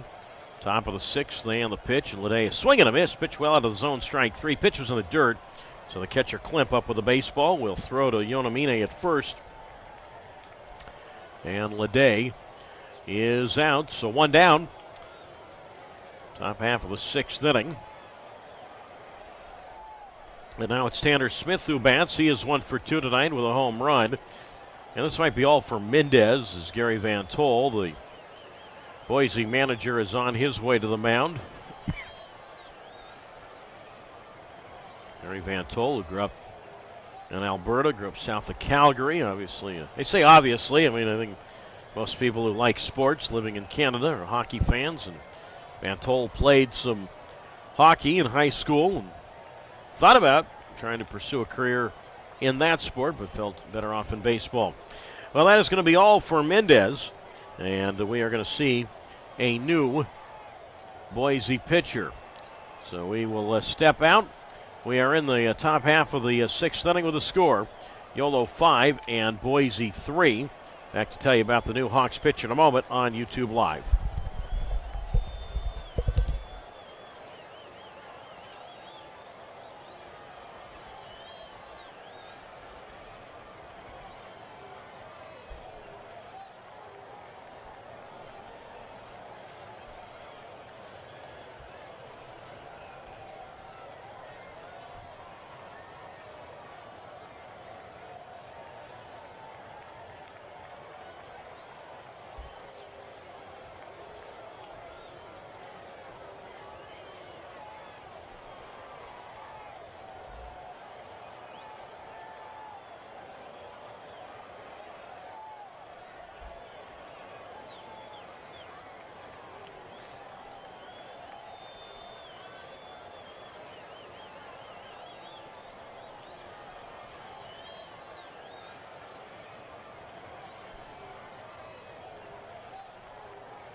5-3 Yolo, top of the 6th inning. And the new Boise pitcher, guy we've seen last night, seems like every day, Blake McFadden, the lefty who grew up not far from here in Meridian, Idaho. The first pitch of Tanner Smith swung on a missed, strike one. No balls, one strike. The next pitch of Tanner fouled off left side, strike two. So 1-2 the count. Isaac Mendez tonight for Boise, 5 1/3 innings. Issued 7 hits, 5 runs all earned. No walks, 5 strikeouts, 3 home runs, and he hit a batter. One of the home runs he allowed to this man, Tanner Smith. The 0-2, and Tanner takes strike 3 on the outside corner. He'd like that challenged. So the plate umpire, Brandon Hastings, will put his right hand on his top of his hat, and the call will stand. So Smith called out on strikes. So the challenge upheld. And the strike call upheld, and Smith is out. So 2 away here in the 6th inning, the top of the 6th. And now David Glancy comes up. He is 0 for 1. He's been hit with a pitch. 5-3 Yolo, top of the 6th inning. And McFadden delivers. And a fastball, swing and a miss, strike one. No balls and a strike to count from the lefty and McFadden. This year for Blake McFadden, 1 win, no losses, 34th appearance, all out of the bullpen. ERA of 3.22. Pitch to Glancy, swing and a high fly ball toward deep center, but this appears it'll stay in the park. Backpedaling toward the track and eventually onto the track. Michael O'Hara is there, and the center fielder, he makes the catch. So McFadden gets the last 2 outs here in the 6th inning in order. And Yolo, since that home run by Gonzalez, which made it 5-0 early in the 3rd inning, since then, 12 in a row have been set down by Boise pitchers. No runs, no hits, no errors, nobody left. We go to the bottom of the 6th. Yolo 5, Boise 3. Yolo will have a new pitcher when we get back on YouTube Live.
Well, we go to the bottom of the 6th inning.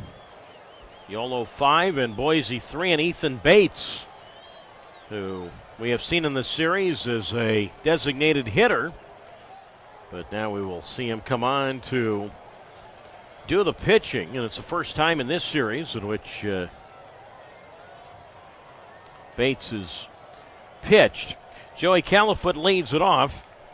Califoot, Minder, and Marcello 6, 7, and 8. And the first pitch to Califoot is a strike call on the outside corner. And the count's of no balls and 1 strike. So Califoot, Minder, and Marcello in the bottom half of the 6th inning in a 5-3 lead. Yes, pitch to Califoot, and that's tapped towards second base. And it's booted by Banks, and no play, and Califoot is going to be safe at first. And that's now the 4th error tonight for the Yolo High Wheelers. And errors tonight have led to all 3 Boise runs. So not the way that, no fault of Bates, but not the way that he wanted to start out. And now it's Minder who takes inside ball 1-0, and he's the tying run.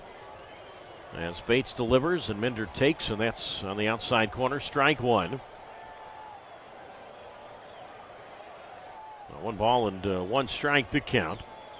And a 5-3.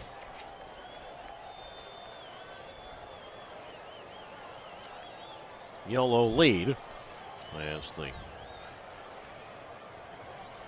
things just seem to be getting a little tight. You make 4 errors, and, well, Boise's made the High Wheelers play. The 1-1, that's way outside and low. No chance for the catcher Mendoza to backhand that one. The ball goes to the screen. He's got to retrieve it, and by the time he does, Caliphate moves up to second on the wild pitch. So not a good recipe so far. An error and a wild pitch. And just like that, a runner at second base with nobody out. And now with a 2-run lead, and here we are in the bottom of the 6th inning, a 2-run lead. Now Minder an opportunity to really, as I said, explore his options. Get a fly ball to Ivanov, ground ball to second, gets the runner over as Bates deals, and Minder swinging a foul ball to the backstop. 2-2. You know, you're down 5-0. A productive out doesn't mean a lot. You get down by 2 runs, though, at this stage in the game. Productive out could do you some good. Brendan Knoll tonight for Yolo, the High Wheeler starter. 5 innings, allowed 3 hits, 3 runs, none of which were earned. Walked 3, struck out 4, and offered a wild pitch. So the High Wheeler starters, once again, doing a good job, but unfortunately for Knoll, not helped out with great defense. So the High Wheeler starters in this series worked 40 innings and allowed 5 earned runs. So the High Wheeler starters in this series, the ERA was at 1.13. The 2-2 here, and that's low outside, ball 3 from Bates. So 3 balls and 2 strikes. And Bates, I'm sure, would like a strikeout right here. I think anything to prevent the runner from going to third base.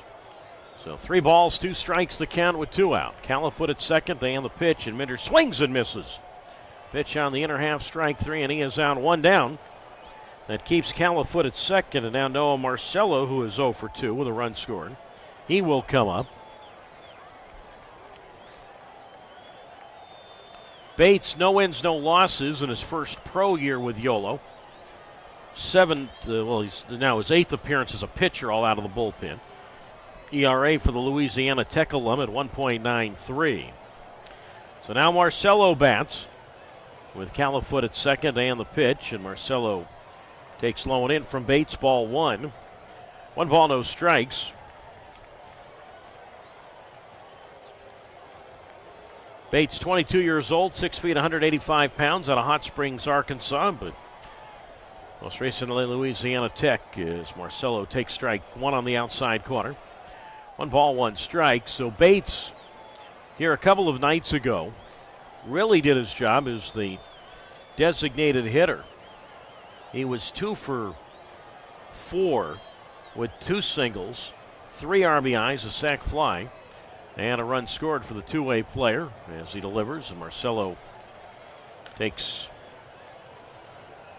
outside ball 2, and the count moves now to 2 balls and 1 strike. Now, the last time Bates pitched was the final game of the series against Boise last week. Actually, it wasn't the final game. It was the second to final game. It was the game on Saturday, August 24th. So he hadn't pitched in over a week as Bates. In that game, 2 innings, a lot of hit, and a strikeout. So he had 2 outings last week against Boise, which totaled 3 innings, 1 strikeout, and no runs. And I'd like a similar performance tonight, or however long he's going to be in there. 5-3 Yolo, bottom half of the 6th, with Jorgensen on deck. Caliphate just somehow ended up at third base. Was there a balk? How did he end up at third? I look up, he's at third base. The pitch on the way, swing and a miss, strike two. 2-2. You know what? The ball that was outside, that ball two, and it got away from Mendoza. I embarrassingly didn't even see Califoot go to third, and I had to look at the input on the computer, and he went to third. That was a pass ball. I mean, I didn't mention it because I didn't think he'd gone to third base. Sometimes, pitches in the dirt and there's no advancement. I just say it's a ball. I'm not going to be that down to the nitty-gritty, but unless there was an advancement, and I missed that one, that was a passed ball. So Califoot at third. The 2-2 here, and Marcelo, a ground ball foul up along third. 2 balls, 2 strikes. So much for Califoot staying put at second with 1 out. He gets to third anyway on that pass ball. So that could be a break there. So there have been 4 errors tonight for Yolo. There's been now a passed ball. The kick of the 2-2. And Marcelo looks low, ball 3, 3-2.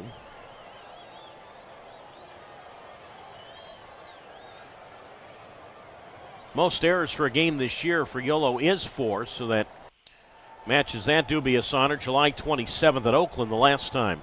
The kick in the 3-2, and Marcelo grounds one foul up along third. And the count remains at 3 balls and 2 strikes against Ethan Bates, who was signed right at the beginning of the Colorado portion of the 21-game road trip. Last couple days of July, 3-2 to Marcelo, foul to the screen. And the count holds at 3 balls and 2 strikes to Noah Marcelo.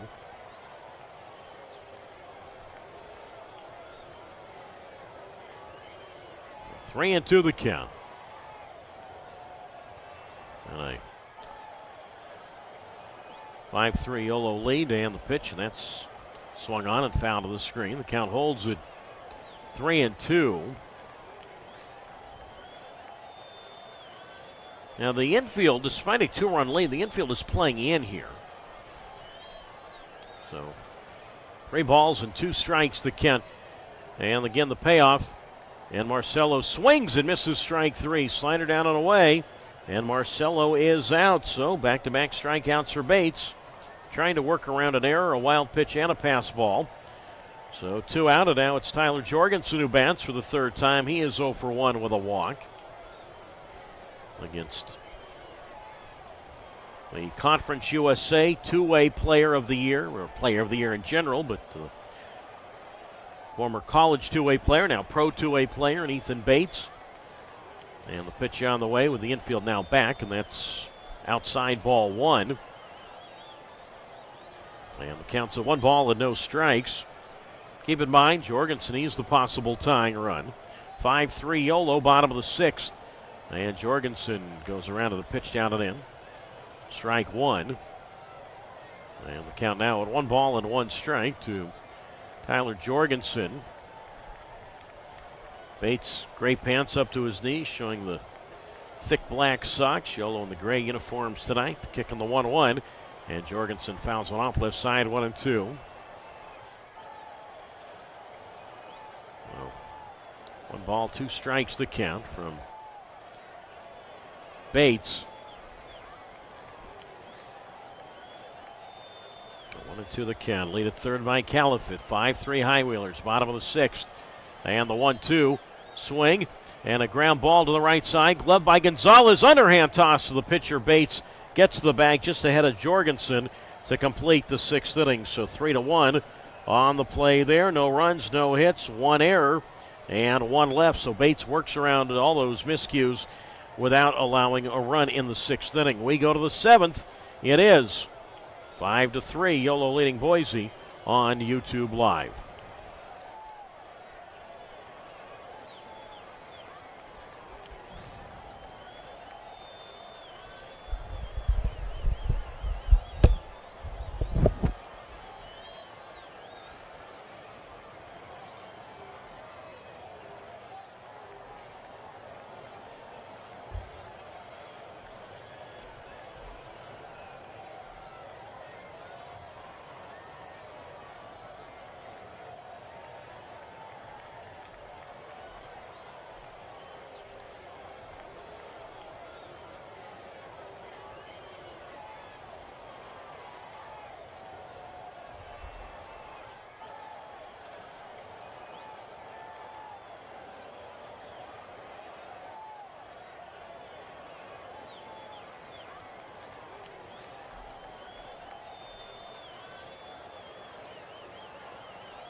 On we go to the 7th inning, 5-3. Yolo leading Boise. Blake Whiting is the new pitcher for the Boise Hawks. Back-to-back nights in which he has worked. Kirkland Banks leads it off, and Whiting delivers, and Banks takes inside of that, hit him. Slow breaking pitch there, barely grazed the left elbow of Banks, and he'll try it to first. So the High Wheelers could use a run or two right here despite a 5-3 Yolo lead. Top of the 7th, so Whiting, the very first pitch he delivers, ends up hitting Kirkland Banks. Blake McFadden tonight, 2/3 of an inning and 1 strikeout, the second Boise pitcher. Now it's Mendoza. He's 0 for 2. And he shows bunt, takes low outside, ball 1. And the count is at 1 ball and no strikes. So Banks, the runner at first base. Kirkland, 10 steals this year. He's been caught 4 times. 5-3 Yolo. And the pitch, Mendoza swings, drives one toward right center. That's going to get down a base hit. To his right, Marcelo, the right fielder, up with the ball. On his way to third is Banks. The throw will not be in time. Taken on one hop by the third baseman, Viola. Banks slides in safely. Mendoza is at first. That's his first hit tonight. And the High Wheelers first and third with nobody out, up 5-3. And the top half of the 7th. And now for the 4th time tonight, Yolo will go to the top of its order for the center fielder, Braylon Skinner. And he is 0 for 3. A big moment here for Skinner. So Banks at third, Mendoza at first, and Whiting delivers, and that pitch up and away, ball 1. And that moves the count to 1 ball and no strikes. For Blake Whiting this year, no wins, no losses for Boise. 16th appearance all out of the bullpen, 3.52 ERA. As the pitch and a swing and a miss, high fastball, strike 1. 1 ball, 1 strike from the University of Utah alum. And Whiting, as I said, we've seen him quite a bit of late. 3rd appearance of this series for Whiting. And the 1-1 here, and that's swung on by Banks, and that's driven toward right field. That's going to be caught by the right fielder, Marcelo, tagging from third and on his way home, and out with a slide is Banks. It's a double play. Holding at first is Mendoza, and Kirkland Banks thrown out. The right fielder, Marcelo, to the catcher, Klemp. Fly ball, double play, goes 9-2. So instead of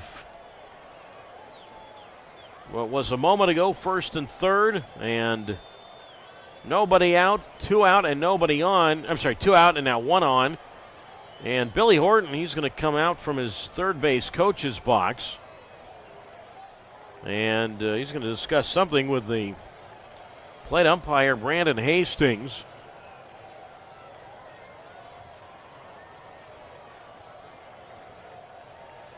But for the moment, 9-2 on the double play. Not sure what the discussion was about. So Banks cut down, the right fielder Marcelo to the catcher Klemp.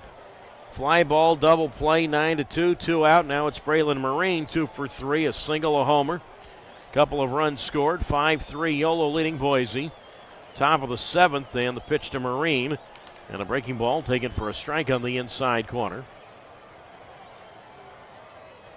No balls and 1 strike to count. So each team has turned a double play, which has involved a runner being thrown out at the plate. The 0-1 pitch outside, ball 1, 1-1. 5th inning, it was that foul pop-up down the first base side that Yolo first baseman Jose Gonzalez caught, and then Jorgensen was out trying to score. That play went 3-2. Marina foul to the backstop, strike 2. 1 ball, 2 strikes from Whiting, who is 6'2", 180 pounds. 25 years old, and Whiting. So tough break there for the High Wheelers. Obviously, inning's not over, and you got one of the best players in the league at the plate now in Marine. The kick and the 1-2. And a breaking ball, and that is grounded towards short. It's gloved by Minder, and he'll go the short way to the second baseman, Jorgensen, to force Mendoza 6-4. On the force at second base, and from first and third and nobody out to nobody scoring. No runs, 1 hit, no errors, and a runner left. Stretch time from Boise, Idaho. We go to the bottom of the 7th. It is Yolo 5 and Boise 3 on YouTube Live.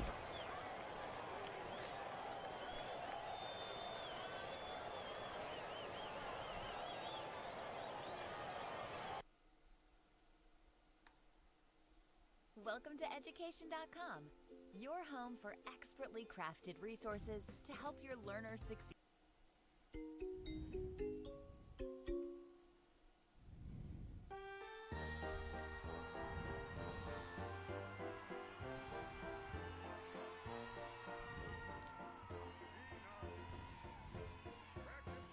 Take me out to the ball game.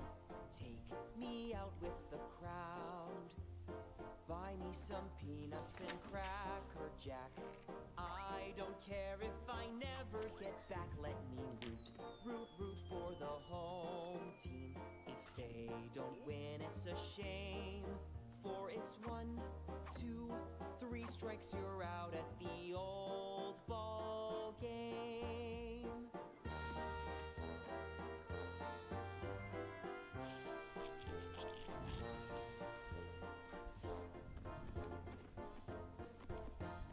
Take me out to the ball game. Take me out with the crowd. Buy me some peanuts and Cracker Jack.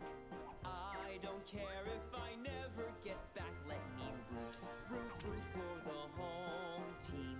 If they don't win, it's a shame. For it's 1, 2, 3 strikes, you're out at the old ball game.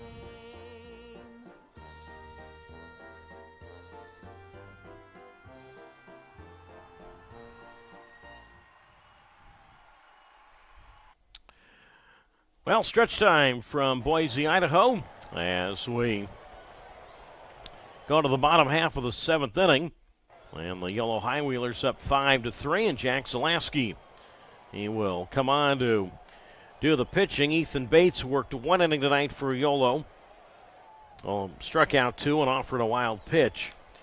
So Zalaski comes on to pitch for the second time in this series. He worked the game here on Wednesday night, the 28th of August. Went 1 inning, walked 1, struck out 2, and had a wild pitch. 5-3 Yolo, bottom of the 7th. And the top of the Boise order for the 4th time for the center fielder, Michael O'Hara. And he takes outside ball 1. And the count is a 1 ball and no strikes to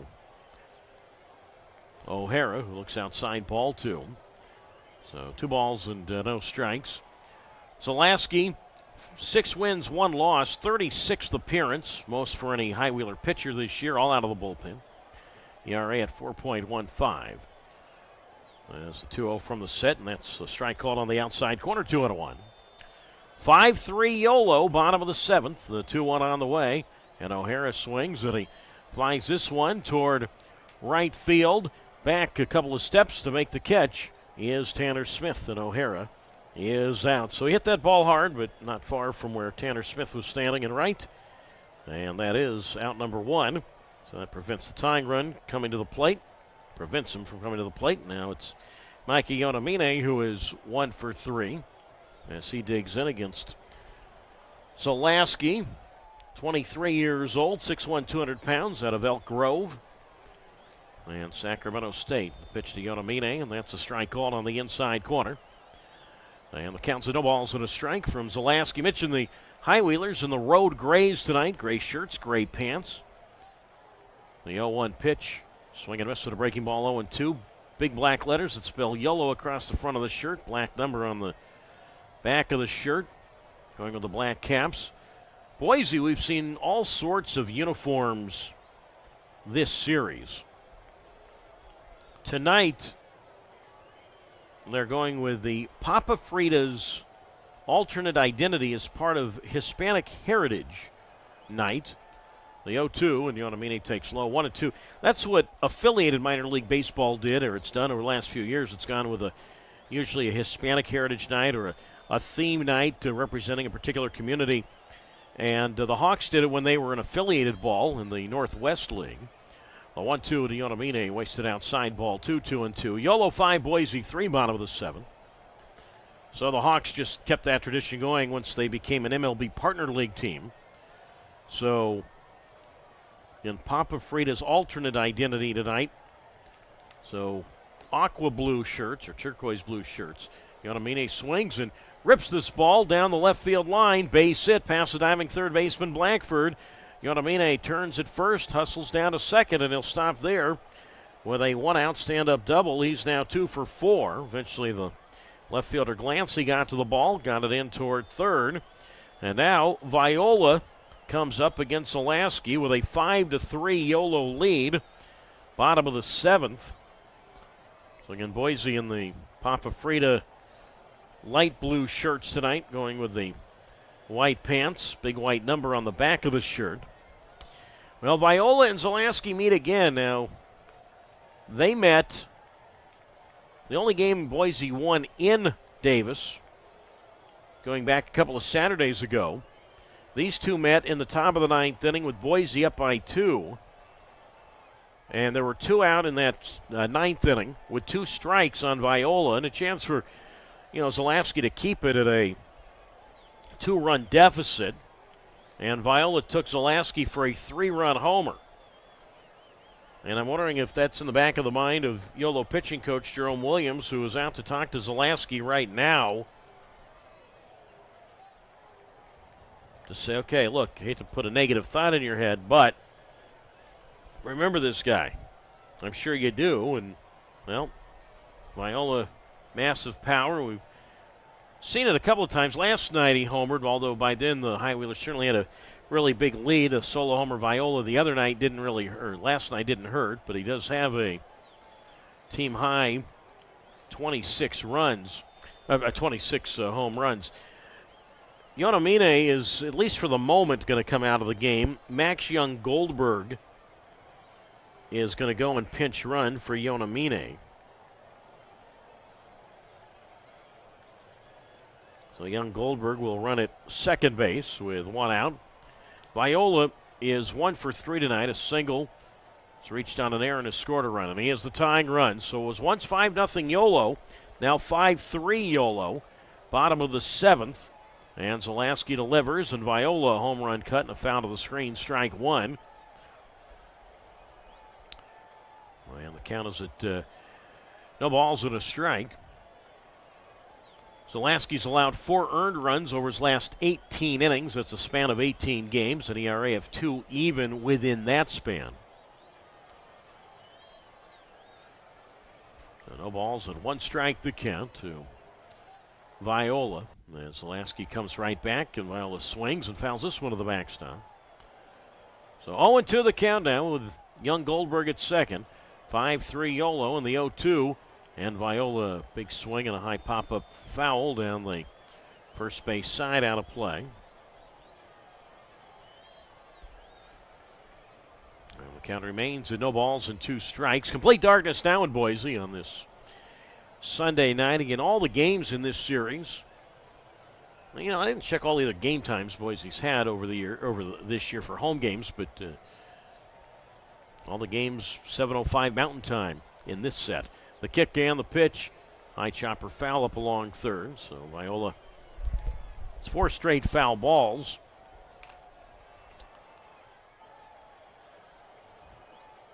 And the count remaining at no balls and 2 strikes. With Olch on deck. Viola the tying run. Lots of power and the pitch. Breaking ball up and in, ball 1.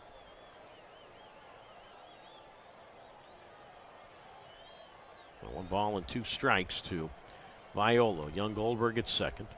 5-3 Yolo and the pitch from Zalaski from the set. Swinging a ground ball toward short. A step to his right. Marine up with it. He'll look Young Goldberg back to second and throws across to Gonzalez at first. And Viola is out. So 2 away. And now Olch comes up for the fourth time, an RBI double in the fifth inning for Olch. And of course, he represents the tying run with Yolo up 5-3.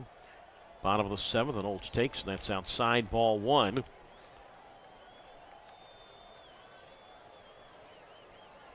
And the count moves to 1 and no strikes to Olch, who with Ogden this year had 10 home runs, so he's got some power. And the pitch on the way to Olch, and that's inside for a ball. So 2 balls and no strikes. Olch had 10 homers and 82 RBIs with the Ogden Raptors this season. Third year in the Pioneer League for Olch.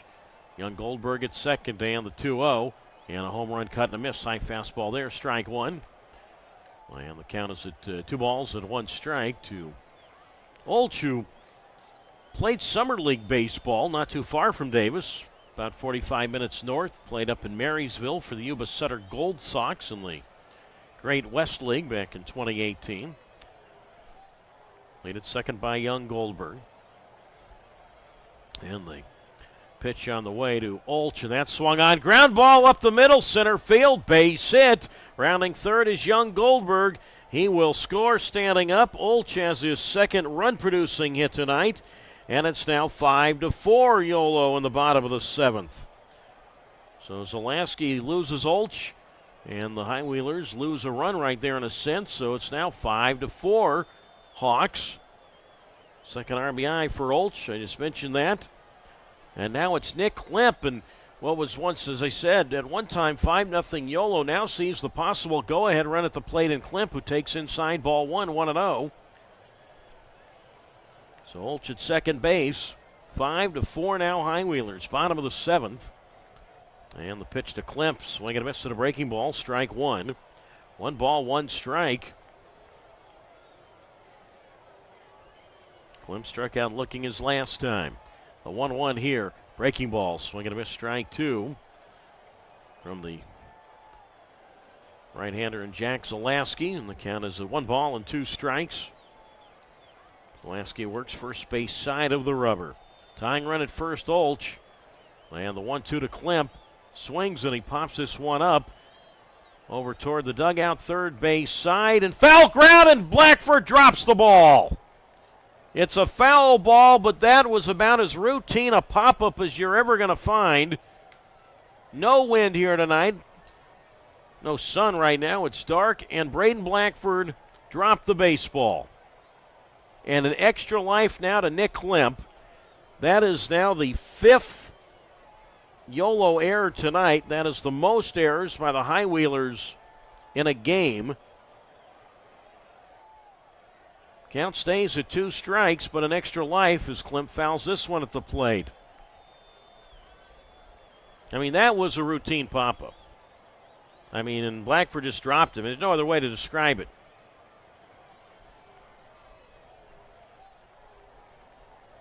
You know, the Yolo dugout is over on the third base side, so it wasn't like, you know, the opposing team could be distracting. I mean, again, the pop-up there was well onto the grass and foul ground. It really wasn't anywhere near the dugout. I'm just saying it was on the same side as the Yolo dugout.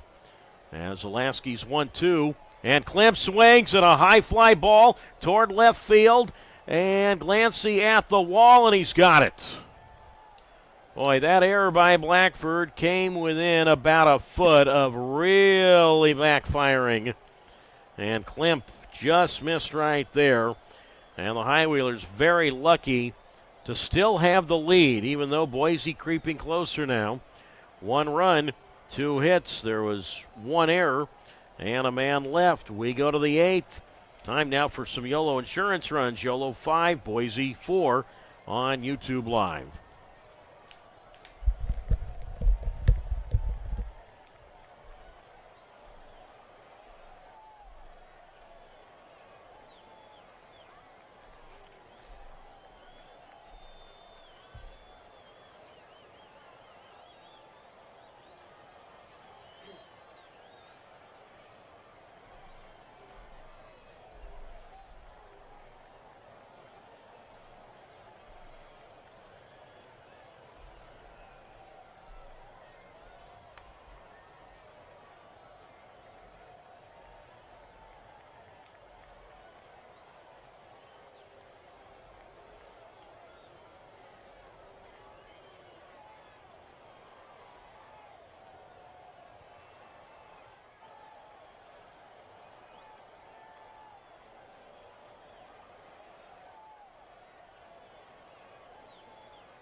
Well, we go to the 8th inning. 5-4 Yolo leading Boise. Braden Blackford leads it off. And the first pitch from Casey Dykstra, and that's lifted high in the air toward left field. Pretty well hit. This ball is going, and it is gone. Well, Braden Blackford, yeah, his error did not cost the High Wheelers in the bottom half of the 7th, but it made things just a little more tense. And he says, all right, how about that for atoning for it? A home run the opposite way. The first pitch he sees from Casey Dykstra here in the 8th inning. Leadoff homer for Blackford, and the High Wheelers get a little breathing room back now at 6-4. Blackford now a triple shy of the cycle. He's now 3 for 4, and now it's Jose Gonzalez who bats. He homered earlier, and he fouls into the backstop, strike one. No balls and 1 strike, so we'll catch you up here. Now 6-4 Yolo.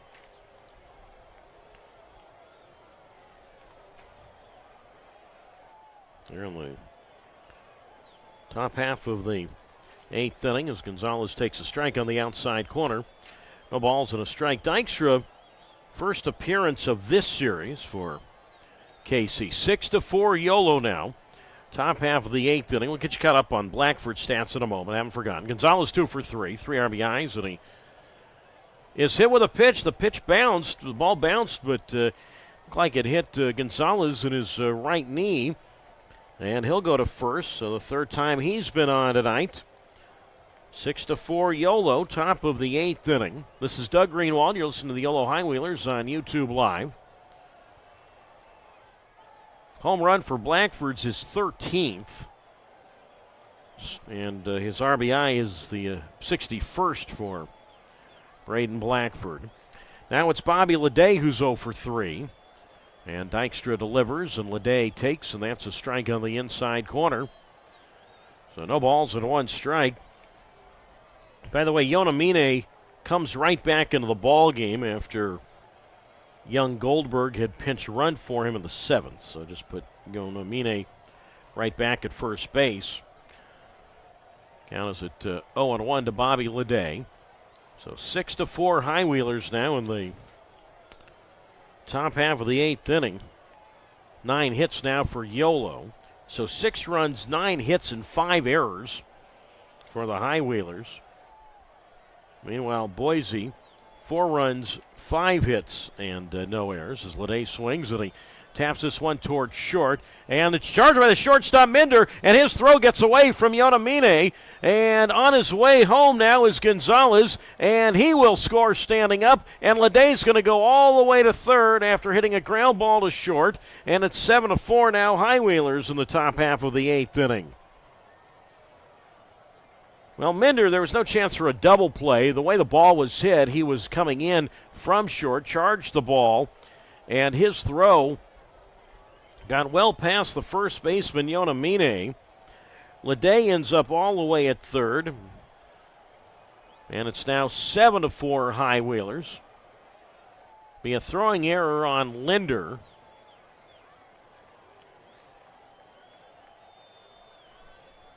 Give you the exact breakdown in a moment. Now Tanner Smith with the infield intake. Slow ball 1. 1-0. Error on the shortstop, and I said Minder. Error on the shortstop, Minder. And then Gonzalez, when he came to the plate, the throw home from the first baseman, Yonamine. Seeing that, Leday went to 3rd. So E6, giving Leday 2 bases. 3rd on the throw.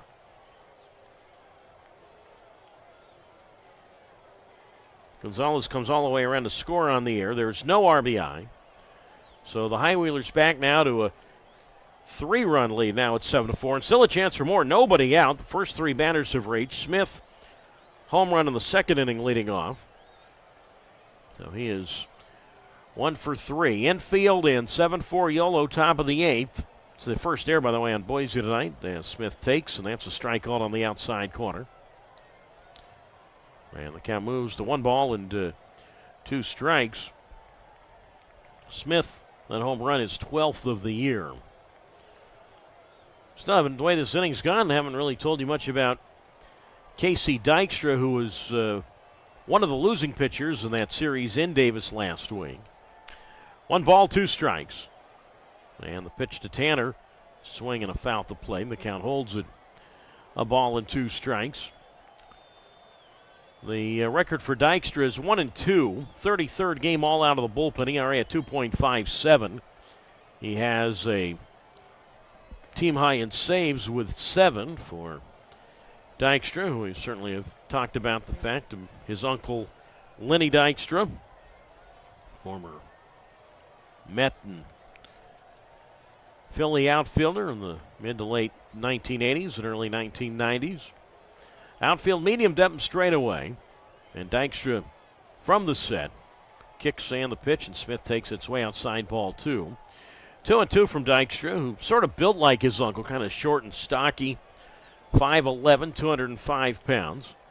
Casey's 25 years old. And, well, second pitcher tonight we've seen from Azusa Pacific, having seen Isaac Mendez earlier tonight. 2-2 the count. Infield in Lede at third, 7-4 Yolo, top 8. And Dykstra from the belt. Kicks and the pitch, and Tanner looks just outside, ball 3. So 3-2 now to Dykstra, who was at Azusa Pacific for a couple of the years that Mendez was. And Dykstra, we also touched on this, at one point was a two-way player. The 3-2 here, and Smith goes down for this one. Line drive, center field, base hit. And from third is Lede. And it's now 8-4 Yolo, so the High Wheelers getting all these runs back now. 8-4 now Yolo. Smith, his second hit, his second RBI tonight. And now it's the left fielder and David Glancy who will come to the plate. So Smith now with 49 RBIs this year. And now Glancy will dig in. But, yeah, Dykstra was a position player with Boise last year. Hit .228 with 6 homers and 22 runs batted in. Was a position player and pitcher at Azusa Pacific for Casey Dykstra.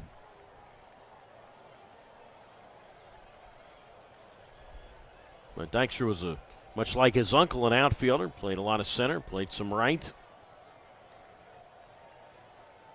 Dykstra, one of his years at Azusa Pacific, led the Cougars with a .391 average. But, yeah, definitely built a lot like his uncle, short and stocky.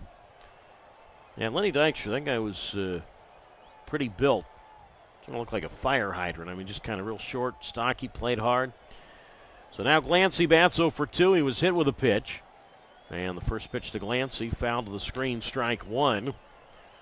And the count's at no balls and 1 strike.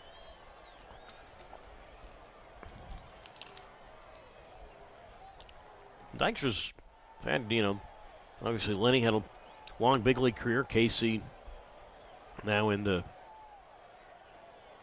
professional baseball. No balls, 1 strike. Lead at first by Smith, and the pitch to Glancy, and that's taken to the knees for a strike. And the count is at no balls and 2 strikes. Yeah, Lenny played 12 years in the big leagues, and I believe Dykstra, I can't remember if what the relation is. There's a Cutter Dykstra. Okay, that's Lenny's son. Cutter, who I believe, played professionally. And then Lenny's brother, whose name's escaping me, but Lenny had a brother who at one time was a minor league umpire.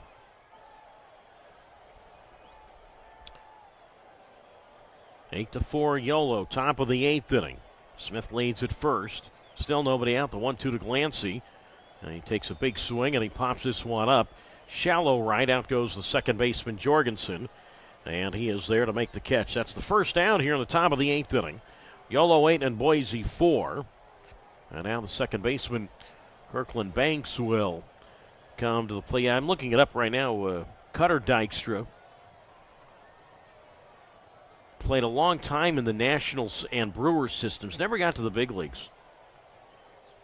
Cutter played for about 9 years in the minors and had a good chunk of time at AAA in the Washington system, but never made it to the big leagues. He was a second-round pick by Milwaukee.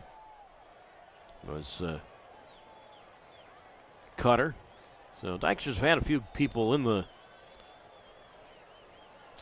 baseball family outside of Linney. Now it's Banks who's 0 for 2. He's been hit with a pitch, and he swings and grounds this ball toward short. To his left, Minder flips to Jorgensen at second for 1, and on to first. Double play. Yonamine there to take the throw, and Banks now 0 for 3 hits into a 6-4-3. Double play, short second first. Minder, Jorgensen, Yonamine. But the Highwheelers get the inning going on the homer by Blackford. RBI single Smith, and an error scored another run. So a little more breathing room now for Yolo. 3 runs, 2 hits, 1 error, and nobody left. We go to the bottom of the 8th inning.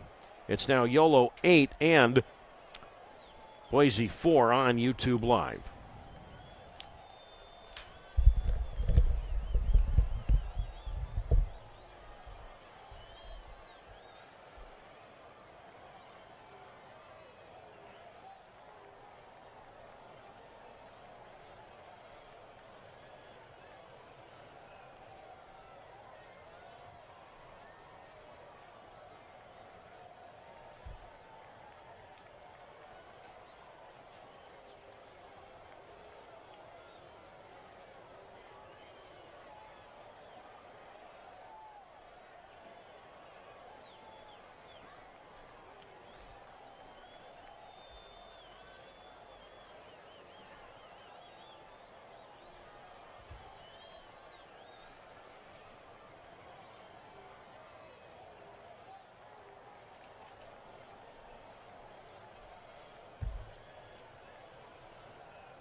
Yolo 8 and Boise 4 as we move on to the bottom half of the 8th inning, and Connor Langrell will come on to do the pitching. And the first pitch to Joey Califoot is inside, ball 1. And the count is at 1 ball and no strikes. So Yolo 8 and Boise 4. Califoot, Minder, and Marcello 6, 7, and 8. And the pitch on the way here, and that is inside, ball 2. So the count is now at 2 balls and no strikes from Langrell. Second appearance of the series for Connor. 2-1 this year, 36th appearance, all out of the bullpen, which now matches Jack Zalaski for most on the team by a pitcher. 2.16 ERA as Califoot swings, and actually he did not go around, I beg your pardon. It was a ball. Pitch on the inner half. 2-1 the count. Next pitch, clear swing here. Ground ball towards second, knocked down by the diving Banks, but all he can do is keep the ball in the infield. And Califoot has a leadoff single. So he gets the bottom of the 8th going for the Boise Hawks. 6 hits now for Boise, but Yolo 8 and Boise 4.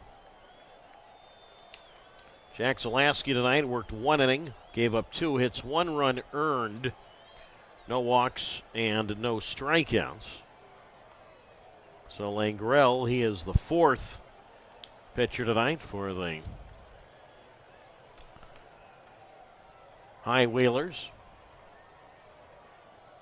We have an 8-4 lead. Now Califoot, at least for the moment, will come out of the game.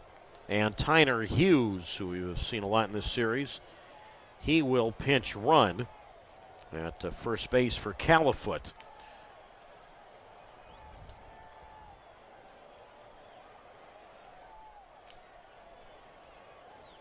So now it's Minder, and he takes a strike on the outside corner. The ball's one strike to count from Langrell, who comes back and he misses outside for a ball, though he'd like that challenged. And looks like Yolo's going to win that challenge. It's been overturned to a strike. So 0-2 the count to Minder, who is 0-for-2 with a walk. 8-4 Yolo, bottom of the 8th. And the pitch, and Minder swinging a ground ball on into left field, a base hit. Up with the ball, the left fielder Glancy gets it in toward short. Hughes moves up to second, Minder to first. Well, it's a good thing Yolo had that 3-run, and I know pitch selection might be different. I realize mindset, all that, but at least good thing Yolo got those 3 bonus runs in the top of the inning. So now it's first and second with nobody out. And now it's Noah Marcello who will come to the plate. And he is 0-for-3 tonight with a run scored. Now keep in mind, if Marcello reaches, as long as there's no outs made on the bases, then the tying run, Jorgensen, would be next. Well, Jorgensen will be next no matter what, barring a pinch hitter, but that spot in the order could come up as the tying run. As Marcello swings here, and he flies one softly to right field. In and to his right is Tanner Smith, and the right fielder makes the catch. So big first out there, 1 down, bottom of the 8th inning. Yolo 8 and Boise 4.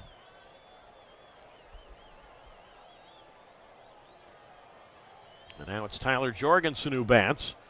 And he swings to the first pitch, and a tapper right out in front of the mound. Grabbed by Langrell. He'll run the ball halfway to first and just flip it over to the first baseman Gonzalez. So a gift first pitch out there, 2 away. Now the runners do advance.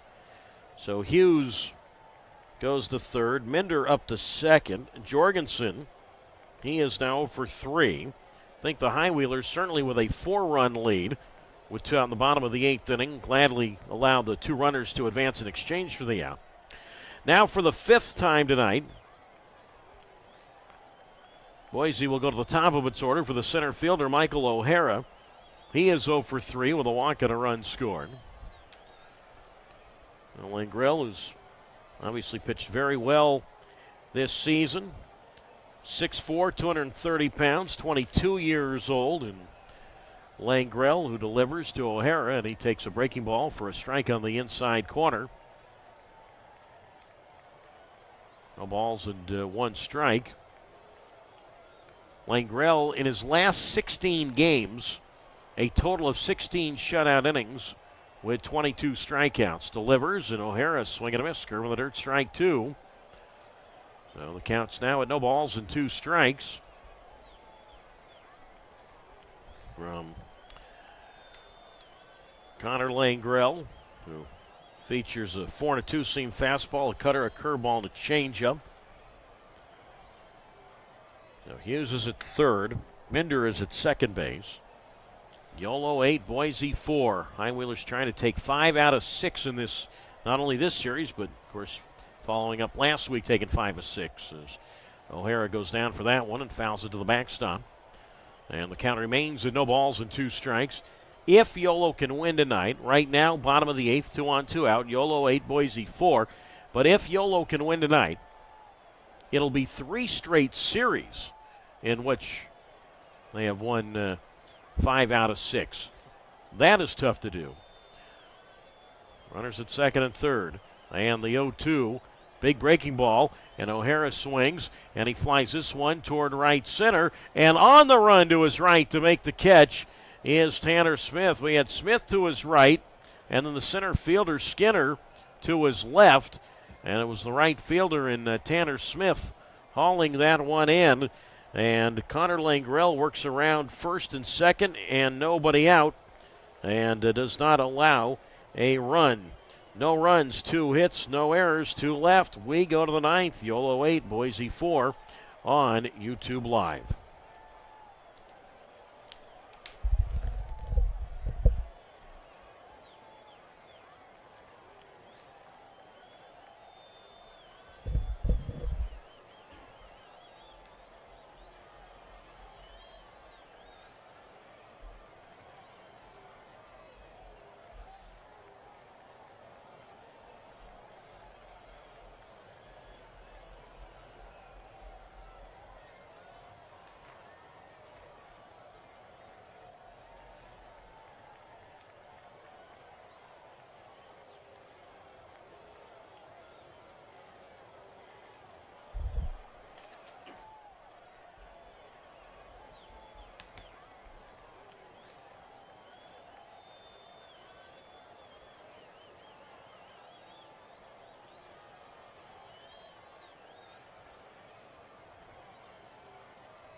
Well, we go to the 9th inning, 8-4 Yolo.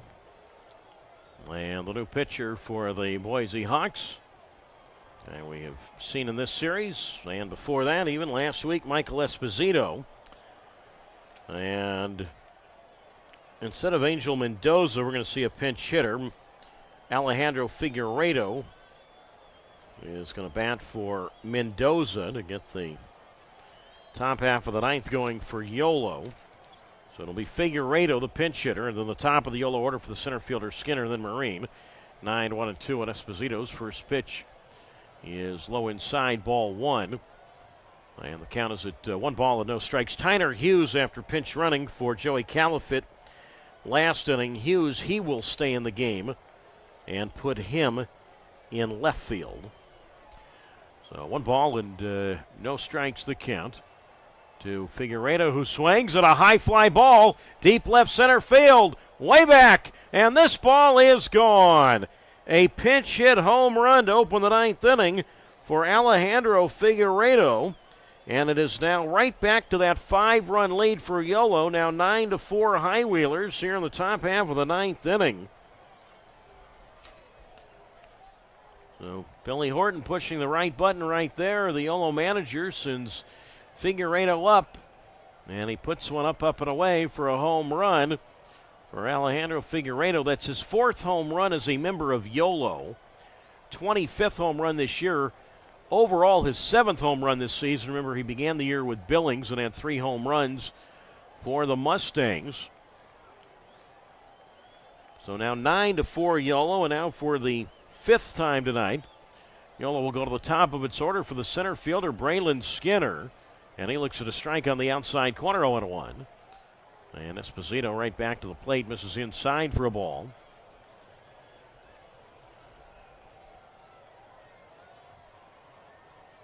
And the count is at 1 ball and 1 strike. So the High Wheelers now up 9-4. They're in the top half of the 9th, so as Skinner takes inside for a ball. 1-1 the count to Braylon. He's 0 for 4 tonight. And Esposito delivers, and Skinner takes strike 2 called on the outside corner. So 1 ball and 2 strikes the count. Esposito coming into tonight, no wins, no losses, 4.15 ERA, 10th appearance, all out of the bullpen for the Long Island area native. As his 1-2 pitch is up and away, ball 2 to Skinner. 2-2 with Braylon Marine on deck.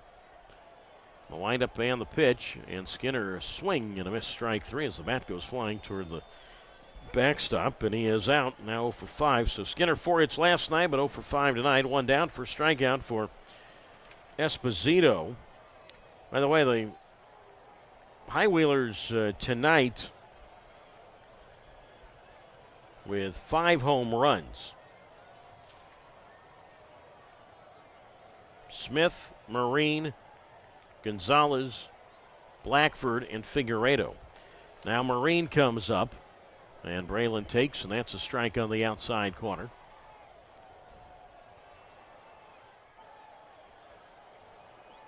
So the count is at no balls and 1 strike to Braylon Marine. So 2 for 4 this evening, and he takes inside for a ball. We'll count now at, or moving now to 1 ball and 1 strike to Marine. Esposito out of the windup deals, and Marine takes, and that's up and away, ball 2. So 2 balls and 1 strike to count from Esposito. Again, played 1 year of college ball at, they played more than 1 year of college ball, but 1 year specifically at the University of South Carolina. Esposito, 5'10", 190 pounds. As he deals, and that's low outside, ball 3 to Braylon Marine. So 3 balls and 1 strike. It will be fun to find out where Marine eventually finishes in the batting race. 3-1 the count, and the pitch on the way, and that's inside, ball 4. So Marine on base for the 3rd time tonight. And now Braden Blackford comes up. And Blackford, he is homer tonight. 9 runs, 11 hits, 5 errors for Yolo. 4 runs, 7 hits. And 1 error for the Boise Hawks.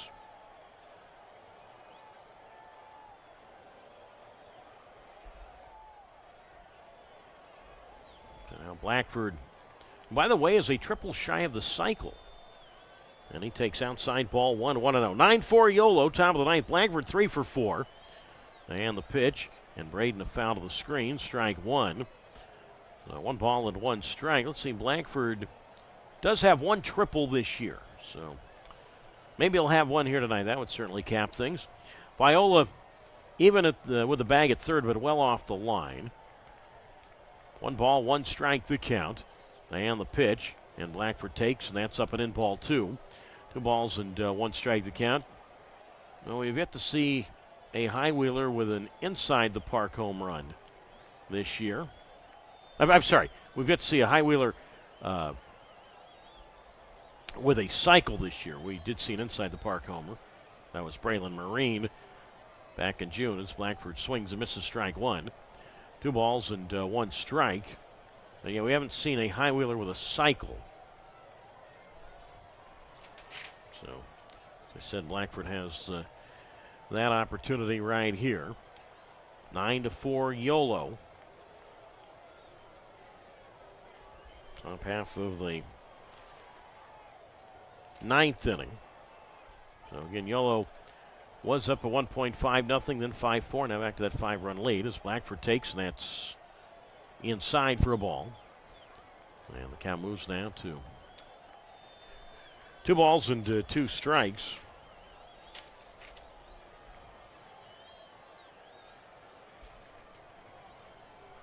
2-2 the count. 9-4 Yolo. And the pitch on the way to Braden Blackford, and that swung on him, missed, strike 3. And Blackford is out, so probably will not happen tonight for Blackford with a cycle, so he strikes out swinging. He's now 3 for 5 tonight, 2nd strikeout for Esposito. Now it's Jose Gonzalez who's 2 for 3, 2-run homer, 3 RBIs tonight, couple of runs scored. And the pitch on the way to Jose, swing and a miss, high fastball, strike 1. And the count is at no balls and 1 strike. Marine, by the way, still at first base. Haven't forgotten about Braylon, who has 23 steals this year. He's been caught 5 times. Gonzalez takes that low for a ball. 1 ball, 1 strike. Want to congratulate a young man who was just called up to the big leagues. As the pitch on the way to Gonzalez, and Jose swings, drives this one toward right center field. That's going to get down, and that's going to split the gap and go all the way to the wall. Marino is off on contact, on his way to the plate. He will score standing up. Jose Gonzalez, just another ho-hum night. Give him a double to right center. Another RBI, that's his 4th this evening, and it's now 10-4 Yolo here in the top half of the 9th inning. So Gonzalez now a triple shy of the cycle. Jose now with 81 RBIs to lead the team. And now it's 10-4 Yolo. And now it's Bobby Leday, but the son of a man who visited, the father did, not the son, but the father who made it to a High Wheeler game this year, and made it to a lot of baseball games in his life. Dusty Baker, that's right, the future Baseball Hall of Famer.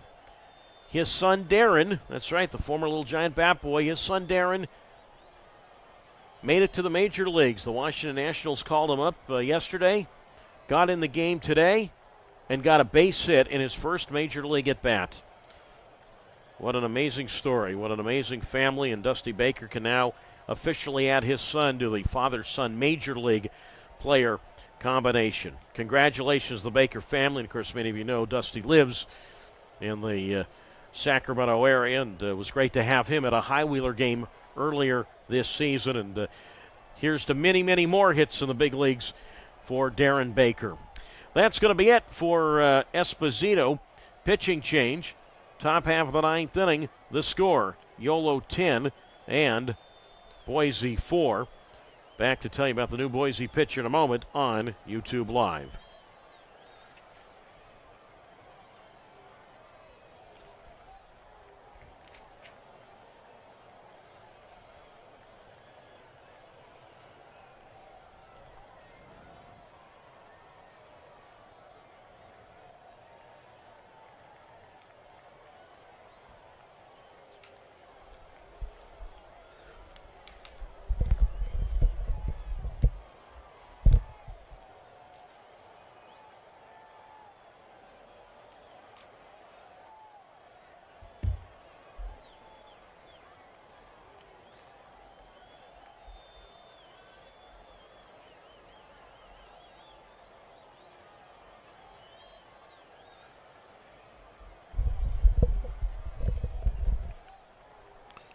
Well, top half of the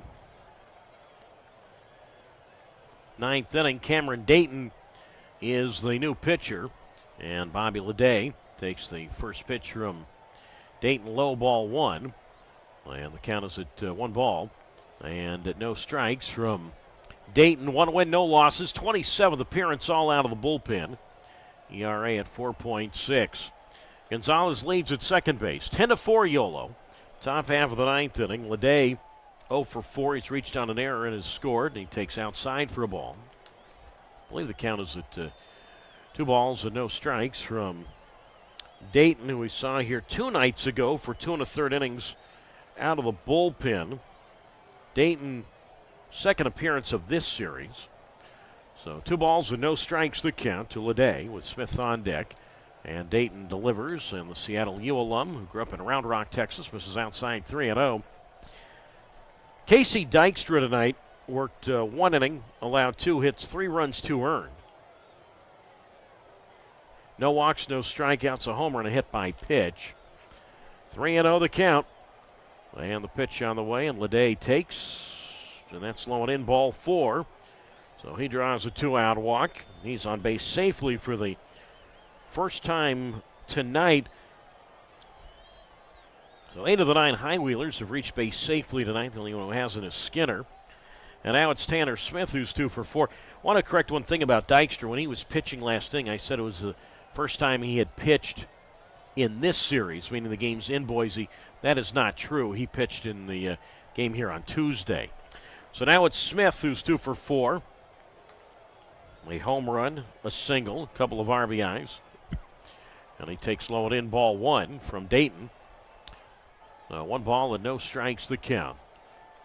10-4 Yolo. Top half of the 9th inning here from Boise, Idaho. Outfield fairly deep and straight away. And the 0-1 pitch. And Tanner takes a breaking ball. Inside ball 1 from Dayton. 1 ball, 1 strike. Dayton 6'3", 220 pounds. He's 23 years old. And for Cameron, first pro year, 25 games this year at Seattle U. Second of 2 seasons. He pitched for the Red Hawks. So again, first he was signed back in July. So right around the time of the draft. 1 ball, 1 strike. Gonzalez at second, Leday at first.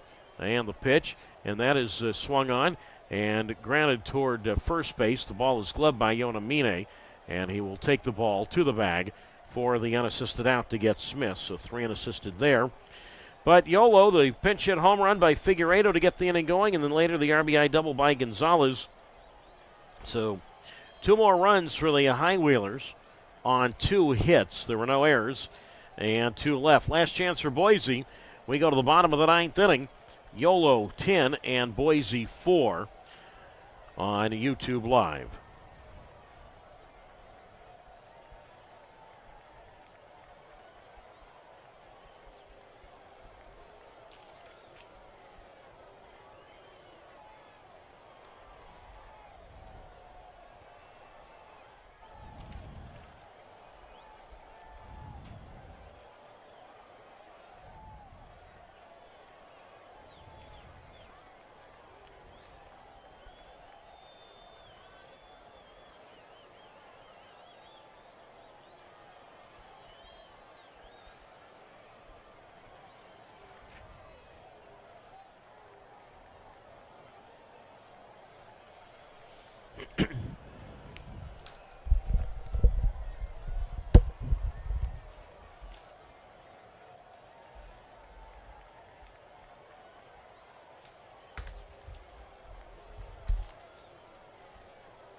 Last chance for the Boise Hawks as we go to the bottom of the 9th inning.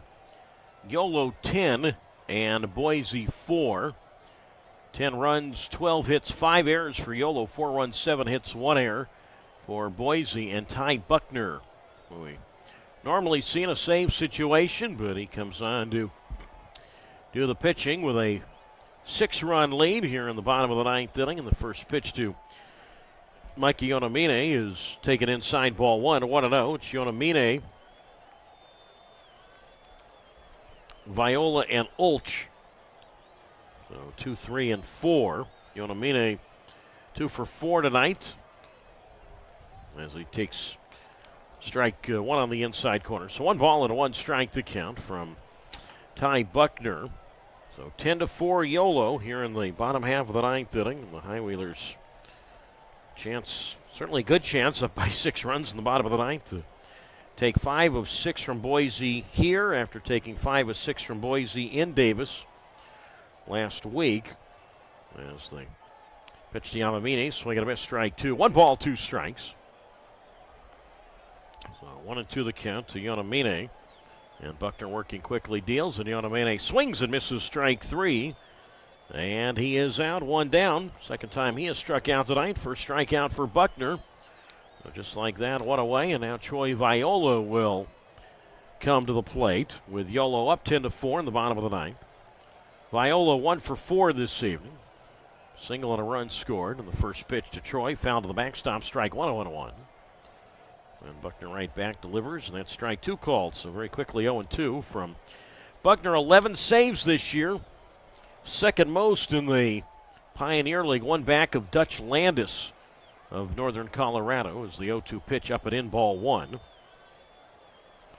So 1 ball and 2 strikes the count to Troy Viola facing Ty Buckner. Ty is 6'1", 190 pounds, 25 years old. Viola swinging a miss, pitch in the dirt, strike 3. The catcher Mendoza, who comes back into the game after Figueredo had pinch hit for him to open the top of the 9th inning, and Mendoza will throw on to Gonzalez at first. And out is Viola. So 2 down.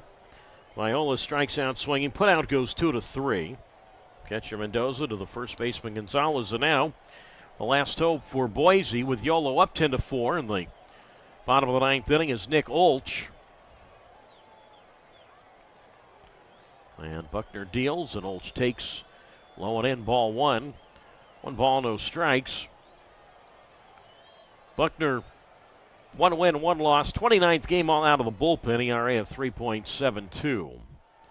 Yolo 10, Boise 4, so we'll set the scene. I want to remind all of you, Tuesday, it's going to come down to 6 games between Oakland and Yolo for first place. Swing, ground ball, shortstop. Up with it is Marine. Throws to Gonzalez at first. The ball game is over, and the Yolo High Wheelers win this one 10-4. Ty Buckner does it again. 5th straight outing for him in which he has had a scoreless 9th inning. 5th straight time the High Wheelers have won a game in this series. And Yolo, as I was just about to mention, now staying 1 game back of first place Oakland. It's going to come down for first place between Oakland and Yolo, only appropriate, starting Tuesday afternoon at Dobbins Stadium at 4 o'clock. No runs, no hits, no errors, and nobody left here in the 9th inning as the Yolo High Wheelers all shake hands around the mound and win this one tonight by a count of 10-4. Here are the final totals. First for the victorious Yolo High Wheelers, who are now up 4 games over Boise with 6 to go for that second place playoff spot. Yolo High Wheelers with the win now go to 50-38 and 27-15 in the second half. The final totals for Yolo: 10 runs on 12 hits, a season-high 5 errors, which obviously they overcame, and Yolo stranded 5.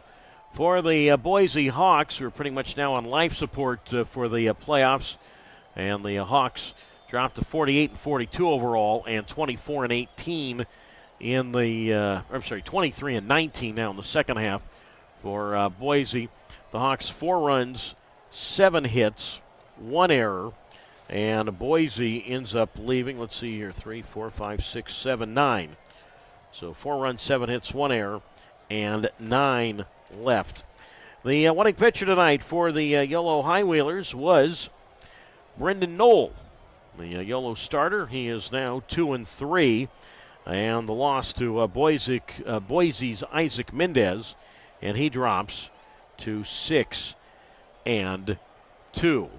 And again, the Yolo High Wheelers, as I say, tonight end up winning this one by a count of 10-4. I'll be back with more of the postgame show in a moment.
Back here on the postgame show to get the final score here tonight.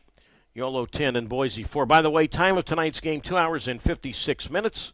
Played in front of a paid crowd of 3,528.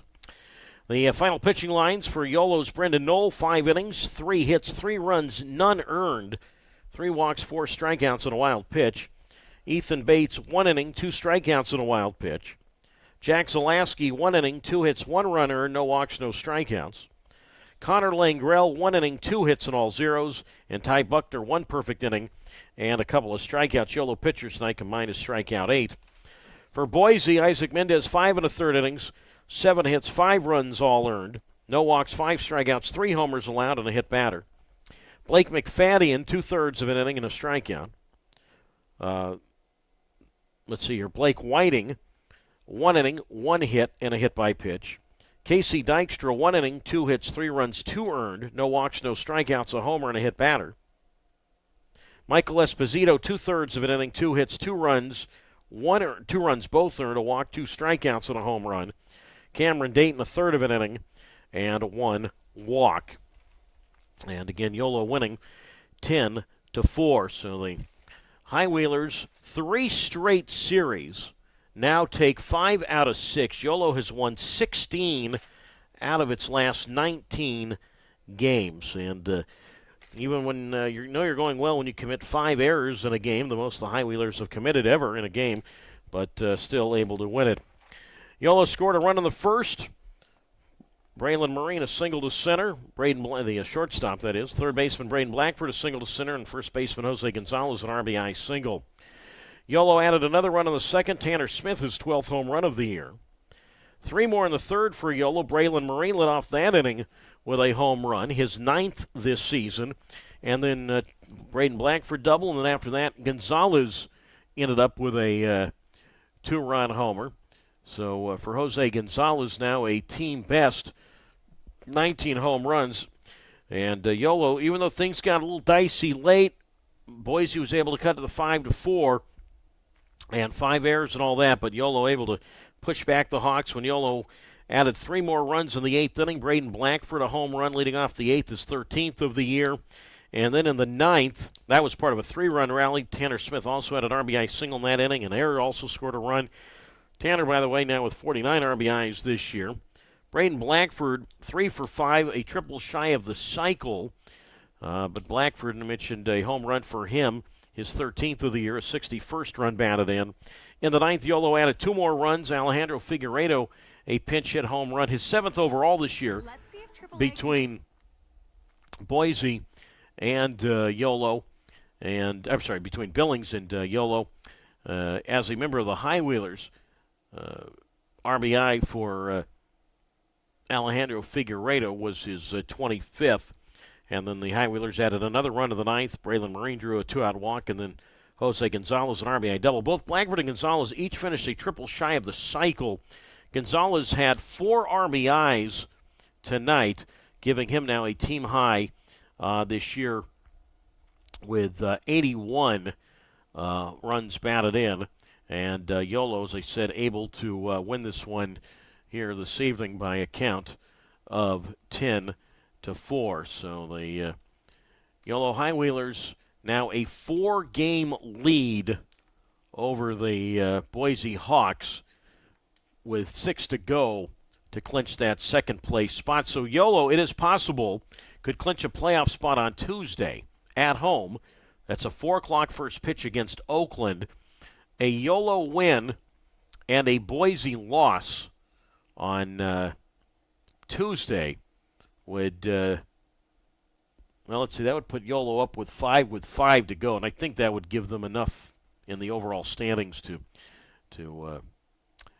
clinch it. But anyway, yeah, Yolo in the overall standings now 50-38, Boise 48-42. But that would all about wrap it up if that scenario happened on Tuesday. By the way, I mentioned Jose Gonzalez with 4 RBIs tonight.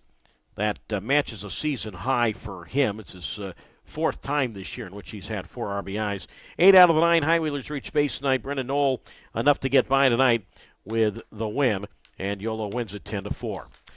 Noel, the winner, 2-3 for Yolo. Mendez, the Boise lost 6-2. So after Mendez beat Noel on Tuesday, the roles reversed tonight. 2 hours 56 minutes this game took in front of a paid crowd of 3,528, and Yolo wins it 10-4. All right. Well, Yolo stays one back of Oakland for first. Now Yolo is 4 ahead for that second place playoff spot with 6 to go. Yolo would like to just win the division and get at least for the second half, the best record in the Pioneer League. The High Wheelers have won 16 out of 19. We will have it for you on Flow Sports and on YouTube Live coming up Tuesday back at Dobbins Stadium. 6 more regular season home games to get to. 4 o'clock first pitch Tuesday through Friday, and then 1:05 Saturday, 1:05 Sunday to wrap up the regular season. So it should be an exciting final week of regular season action. Don't want you to miss it. Come join us at the ballpark, highwheelers.com for more information, tickets, and all that good stuff. Pitching matchup on Tuesday night. Oakland is undecided, and for Yolo, it will be the right-hander Cameron Rapetti, who's pitched really, really well of late. 7-4 with an ERA of 4.58, which coming into tonight for Cameron Rapetti is pretty much right there among the league leaders. Rapetti entering tonight, 4th in the league with that 4.58 ERA. Ben Ferrer, last night's winning pitcher for Yolo, now back in the league lead in ERA, has enough innings right now, 1st in the league at 4.24. So things clicking for the High Wheelers on all ends right now. I want to thank Michael Serpell. Great job, our producer and director. Yolo takes 5 of 6. We'll see you Tuesday night. Playoff push continues for the High Wheelers. Final here tonight. Yolo 10 and Boise 4 as Yolo wins 10 out of 12 from Boise and takes 5 out of 6 in each series. And 5 out of 6 now in 3 straight series, going back to that series at Grand Junction 2 weeks ago. Yolo 10, Boise 4. Doug Greenwald saying goodnight from Boise. This is Yolo High Wheelers Baseball on YouTube Live.